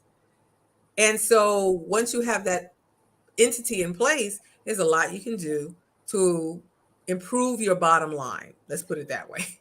That was so exciting when you told me, because there's so many people who have no clue that they need that kind of protection for their business. And another conversation we were having, people don't realize that when they're ready to retire, they should look to see if their business is profitable enough to sell as opposed just to close. I know I had a conversation with someone this week where what they do is come in and they analyze your business 5 years or so before you're talking about retirement. So you can make your company, if it's a company that's scalable, you can make your company profitable so that when you retire, you can actually sell your company. I've always been blown away about how many people just close their business and don't know that they actually built this business and that they can sell this business. You know, it's a family business, so they don't think it has value, but it very well could have value. The other thing I'm excited about, I don't want to get to another track, is the trust. Allison blew me away when we started talking about trust. Now, I know we're not going to get deep into it, but if you could just give just sort of an overview of kind of how it works. And again, another product you're not going to see advertised. And, you know, clear disclosure, everything we do is legal because we are not going to jail for anybody. But sometimes these products really sound too good to be true, but they really are. Again, though, they're not in general public. So if you don't know someone, you'll never hear about them. So I'm not going to take up more time. Go ahead and tell, because I'm so excited about these. So like Jackie was saying earlier, most people think, oh, trust. Oh, they must have a lot of money. Oh, they have to be rich. Oh, that's the only reason. What do I need with a trust? I have a 9-to-5. I make $45,000 a year. You know, I have 2 kids. You know, whatever. You think, what is that for me? Well, you're the one that really needs to have a trust because there are actually trusts that you can put in place that actually help you get to a 0% to a 5% tax bracket. Right now, I guarantee you, if you don't have these types of things in place, you're at a 28, 38, 35% tax bracket like everybody else. Right. But when you have a business, it doesn't have to be a big business, but you have a business and you have a trust in place, certain types of trusts in place that work in congruent with each other, that actually teaches you how to live under a trust. And it really does help you with your bottom line in so many ways. Not only that, a trust is like a person. It protects everything. So if you have a house, car, insurance policies, gold, silver, whatever valuables that you have, you can put in your trust. And do you know that nobody can get it? The IRS, it doesn't matter. No entity, no one can sue you for it, nothing. And you can even put those insurance policies I was telling you about inside the trust. And I'm gonna give you a little clue. little clue. The trust being like a person.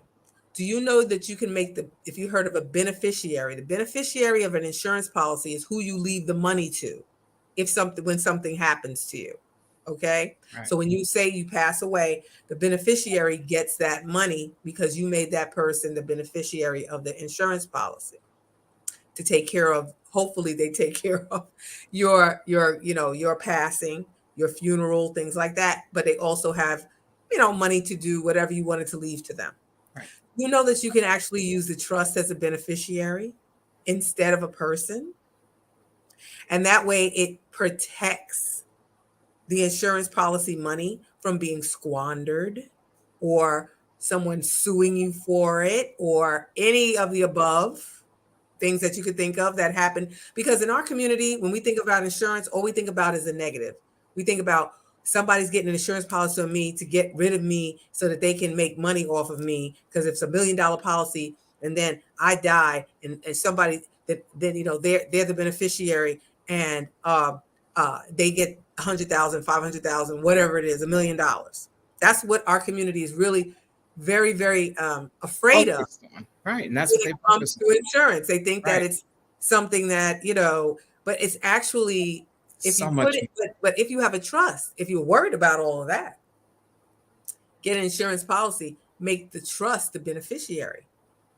And nobody, it would not benefit anyone to off you, as they say, off early, because the longer you live, the more money there is in that insurance policy, in these policies I'm talking about. Okay. So are these only for businesses?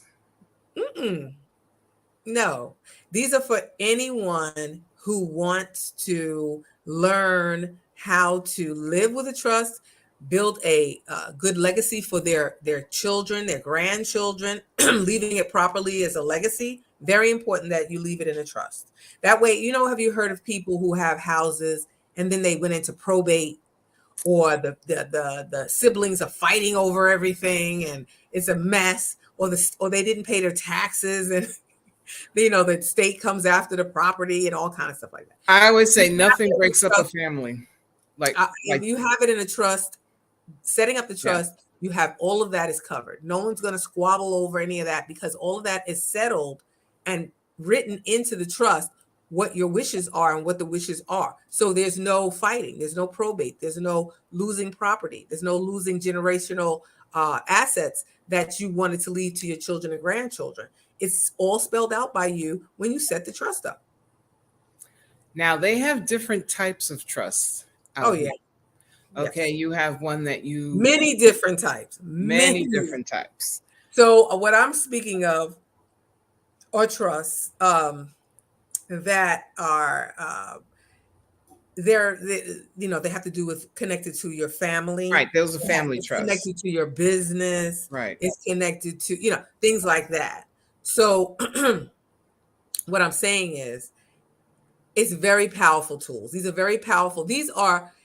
Making money is one thing, but growing it, protecting it, and leaving it properly to your legacy is more important than anything you make. Because as much as you make, if it's not left properly, it just goes wherever it goes. It's not set up right. And that happens in our community so much.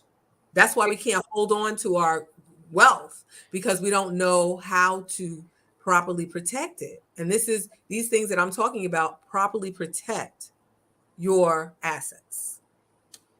And it's not as much money as people always think. That is the thing. How much money is it really worth it to you to protect your legacy? Okay. I mean, and really, let me tell you something. It's a lot more affordable than you think. Exactly. But what it is, I will say this: if you don't have it in place, then it costs you. It really could be a problem. Do you know that even the trust bank account it's different than a regular bank account? So if you have money in that trust bank account and say, I don't know, somebody try to sue you or, your whatever, child support, all kind of different things that come up, they cannot touch that money in the trust bank account. They cannot touch it. So you can't tarnish it. They Right. can't come after it. I mean, that's huge right there. That's huge right there. Right there. Everybody should have a trust. In a 0% tax bracket or a 5% or 1% tax bracket. So that means that if you make 50 grand, you keep 95% of that. Right now, you're not. If you make 50 grand, you're paying all kind of taxes, right? And So half of you're your telling money. so you're telling people, even if they work for a 9 to 5, if they don't have a business, that they can have a trust. I just want to make that clear, so people They really understand. should have a trust. That's what I'm saying. The least money you make, the more it's important for you to have these policies and trusts in place so that it protects the money that you do make. Say you only make 40 grand. Wouldn't it be nice to take home at least about 95% of that a year as opposed to giving half of it away in taxes?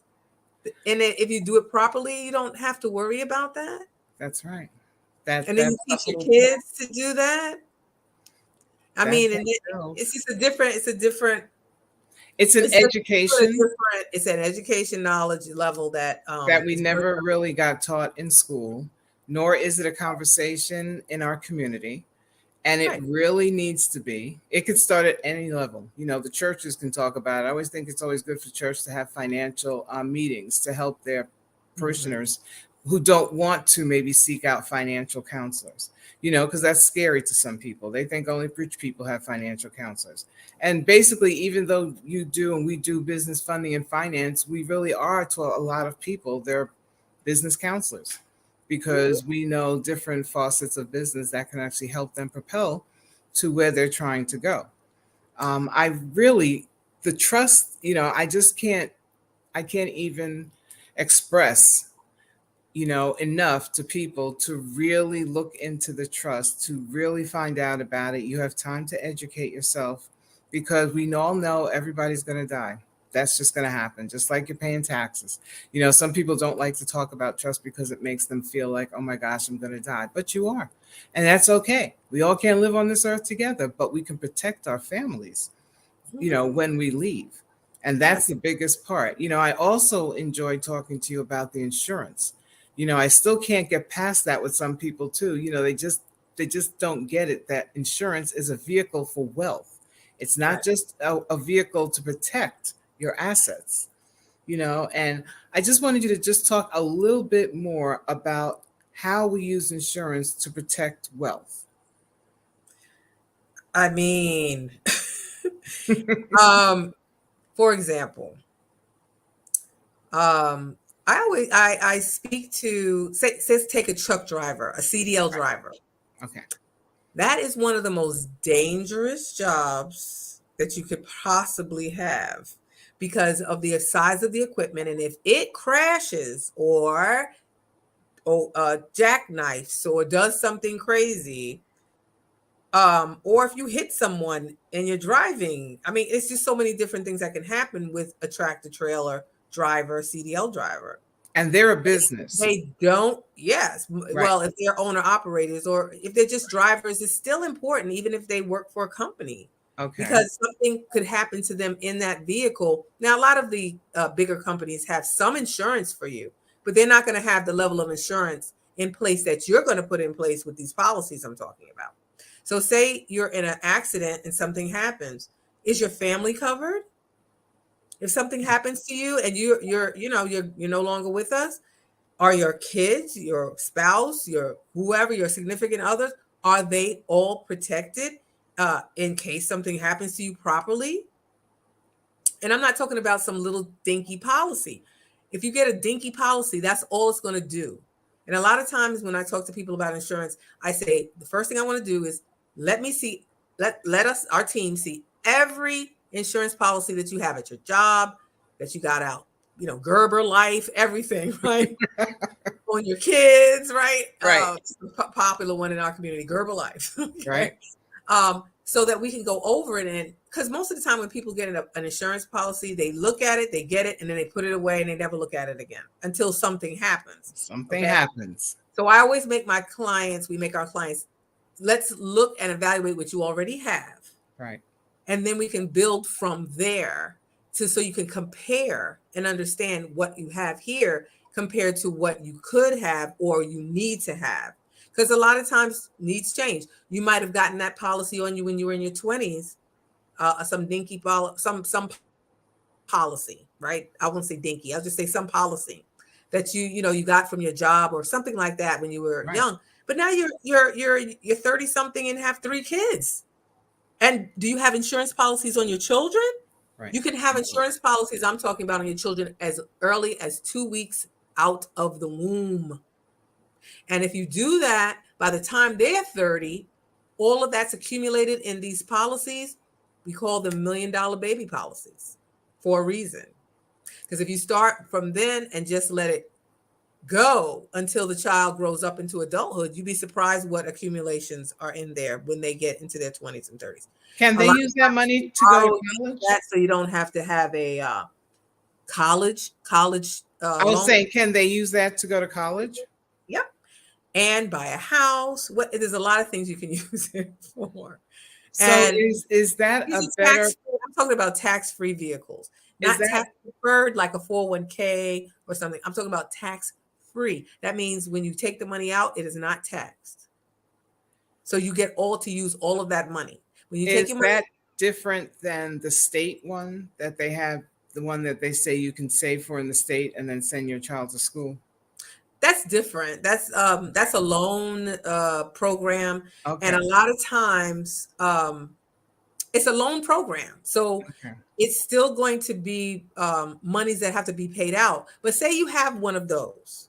So use that, but then you have a big difference between what you have saved up in that for your child. Right. Then you could go and then you don't have to take out any more loans or anything else for college. You can just use the policy money that's in the policy for college to fill in that gap, or pay for the whole college experience. Pay for it all. Down payment on the house, car. Your kids don't have to take out crazy loans and things like that. Is this expensive to do? Like, it's a policy you're going to carry, say you have a child and now you got the policy. Is it a lot to pay for every month? Is it a big bill? It's up to you what you pay for. So it depends on how much insurance you want to get, and you can build on that. So say you start at $75 a month. Okay. But you can always say, hey, next year I want to increase that. I want to increase that. So you can always build on that, but at least you have something in place that's doing a great service for you. And now, can you ever stop? Well, these policies are very interesting. So after 6 to 7 years, on the policies I'm referring to, if you want to stop paying the monthly on them, you can stop, and it still continues, and it just generates wealth with what money has already been accumulated in there for 7 years. But you'll never have to pay that monthly again if you don't want to. Now, a lot of people decide to because they want to keep building up the money in the policy. But literally, you will not. I know most policies you think of, if I don't pay, it lapses. Right. These particular policies don't operate like that. These are wealth building policies. So the money in that policy, after 7 years, if you want to set it up for it to pay itself and just grow, like whatever's in there, and you don't want to put anything else in, you still have the policy in place. Everything is in place. I'm talking about a death benefit, but I need to talk about the living benefit. That's extremely important in these policies. Right. And we're going to have to talk about that. However, our time is going, and I do want you to touch on this so much. I do want you to touch on one of the things we do a lot is the business funding. It's so hard for a lot of our businesses to walk into a bank and get funding. Allison, we build out people's funding because without money, you can't do business. So could you just speak a little bit about the business funding, the building out? Everything foundationally is based on what options you have as far as capital, money, funds. So, and that's your private side or on your business side. It doesn't matter. You have to have the funds in place to do what you have to do. If you don't have funds in place, you're not going to be able to do anything. You're not going to be able to buy things. You're not going to be able to grow. You're not going to be able to sustain yourself. A business can open and close based on the fact that it doesn't have proper funding. Okay. So what Allison does and what we do is we set you up to be successful in getting to funding. So I kind of want to talk about that a little bit because our time, I see my little clock is running out. So Okay. just touch on that a little bit of how we set them up for not So for for failure. example, so many small businesses in our community, they say, I hear this every day. Oh, I went into the bank. I went into whatever big bank, and I had my receipts with me, and my business is whatever it is. And I went in there, and they won't even get, and I banked with this bank for 20 years, and I have good credit. And I have good credit, and they still won't give me the funding. Yeah, you have to understand what they're looking for and make sure that you have someone, I would say like myself, that helps you have everything in order. And there, like I have seen people get denied business credit because a comma was in the wrong place. Everything is so detailed and precise. By the time you go into the bank, we have done all of that work. We know what has to be in place before we make an appointment. We make an appointment to see the proper person in the bank. You can't just walk into a bank and talk to any rep about this. There are specific people in these banks and institutions that deal specifically with helping small businesses get the funding they need, but you have to get to the right person and you have to have the right information in place. I literally have had people with 800 scores and they couldn't get any business credit. And we did what we do. And then the next week we went right in 250,000, 230, 200,000, and in a matter of 2 weeks. And they're like, and we have lots of different, and we have lots of different business funding. We have zero interest for 12 to 15 months, whether you are a new company or if you have an established company. So we help businesses get funding. That is our specialty. We help you with the credit if that's what we need to do first, because everything starts with credit. I can't express how grateful I am to you, Allison, for joining us today and sharing that wealth of information that you have. I'm sure a lot of people have never heard of what you said. Can you give us your email address so that if someone wants to reach out to you, they can reach out for questions? Sure. Just send me an email at info at the letter B, the word wealthy, and then the letter B.com. Be wealthy, be. It's an affirmation. Be wealthy, be wealthy. There you go. And my phone number, if Please. you want to reach out to me, that one is 844-572-7100. And the name of my business is Business Wealth Builders, also known as Business Wealth Financing. Thank you so much for joining us. Here's Helen. Here we are. Thank you, ladies. That was such great information. I was writing things down. So lovely to have both Jackie and Allison here with us today. Thank you so much. Genius is common, and I'll see you on the other side. Great. Thanks for having us. Thank You're you. welcome. The Black Business Expo's mission is to raise funds for high school seniors going to college or K through 12 entrepreneurs. This expo is a fundraiser for students. You may go to www.blackbusinessexpousa.com to donate to the scholarship fund, or you can use Cash App that's on the screen below. It's $BBXUSA. Our goal is to give laptops and up to $5,000 to 10 students. Students can register online at www.blackbusinessexpousa.com. Every dollar counts, so we want to remind you to donate to the scholarship fund. We also want to thank our Black Business Expo USA sponsors for October 2023, NC100, Moody Capital Partners, Suede Soul, Lotus Richer Coaching and Training, Carolina, Virginia Minority Supplier Development Council, Step Management, Barbara H. Smith, LLC, Margie McLean Foundation, Incorporated, Genius is Common, Earth Essentials, Mulaney Shaney Global, Executive Women Success Institute, The Quality Coaching Company, Superwoman Business Services, Creative Force Studios, Lee Entertainment, Artistic App Design, and Black Business Expo USA. Genius is common, and I'll see you on the other side.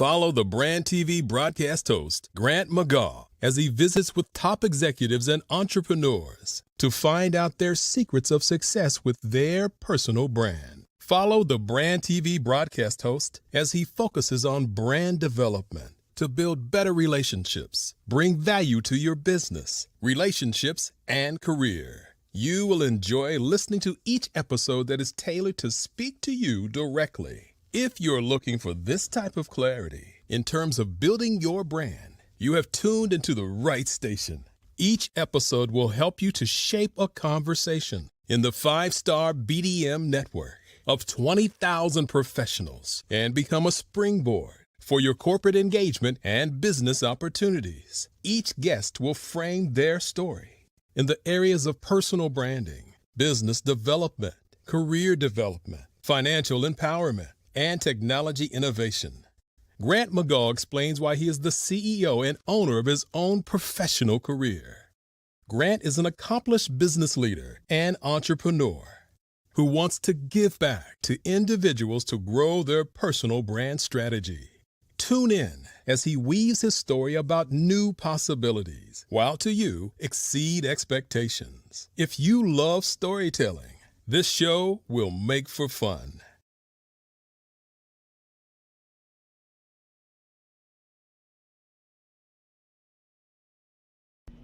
Why do I do what I do? You know, my life coach asked me that a few years ago. And she said, Tony, what's your why? And I told her, and she said, girl, you've already accomplished that. Perhaps you need a new why. Hi, Tony Harris, Amy Hoydu with Say It Said Marketing, one of your students.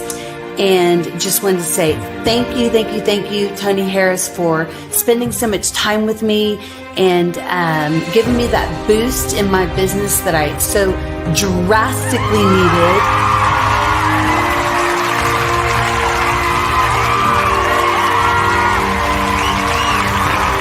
My why is to touch, move, and inspire my clients to take drastic steps to be better than they were before they met me. I'm a resource. I'm a connector. I want to help people build deeper relationships that are beneficial to their life and business. That's what I do best. So, first thing you got to do is show up. And speaking is a way to magnetically attract your ideal client to you. How many of you use social media that way? Absolutely, and this is how you look to the world. Drastic steps are the steps that are needed to be successful.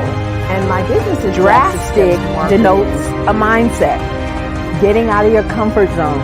Doing something that you don't necessarily feel comfortable doing, want to do, but you know it's a necessary step to be successful in your business. I get the most satisfaction when I see my connections flourishing into relationships long after I am gone. Hi, my name is Jasmine Augustine with Media Jasmine, and I've joined several networking and referral groups in the area. And Network in Action Northeast Houston with Tony Harris Taylor is one of the best organizations that I've joined. I love that piece of what I do, and it is what fuels my fire.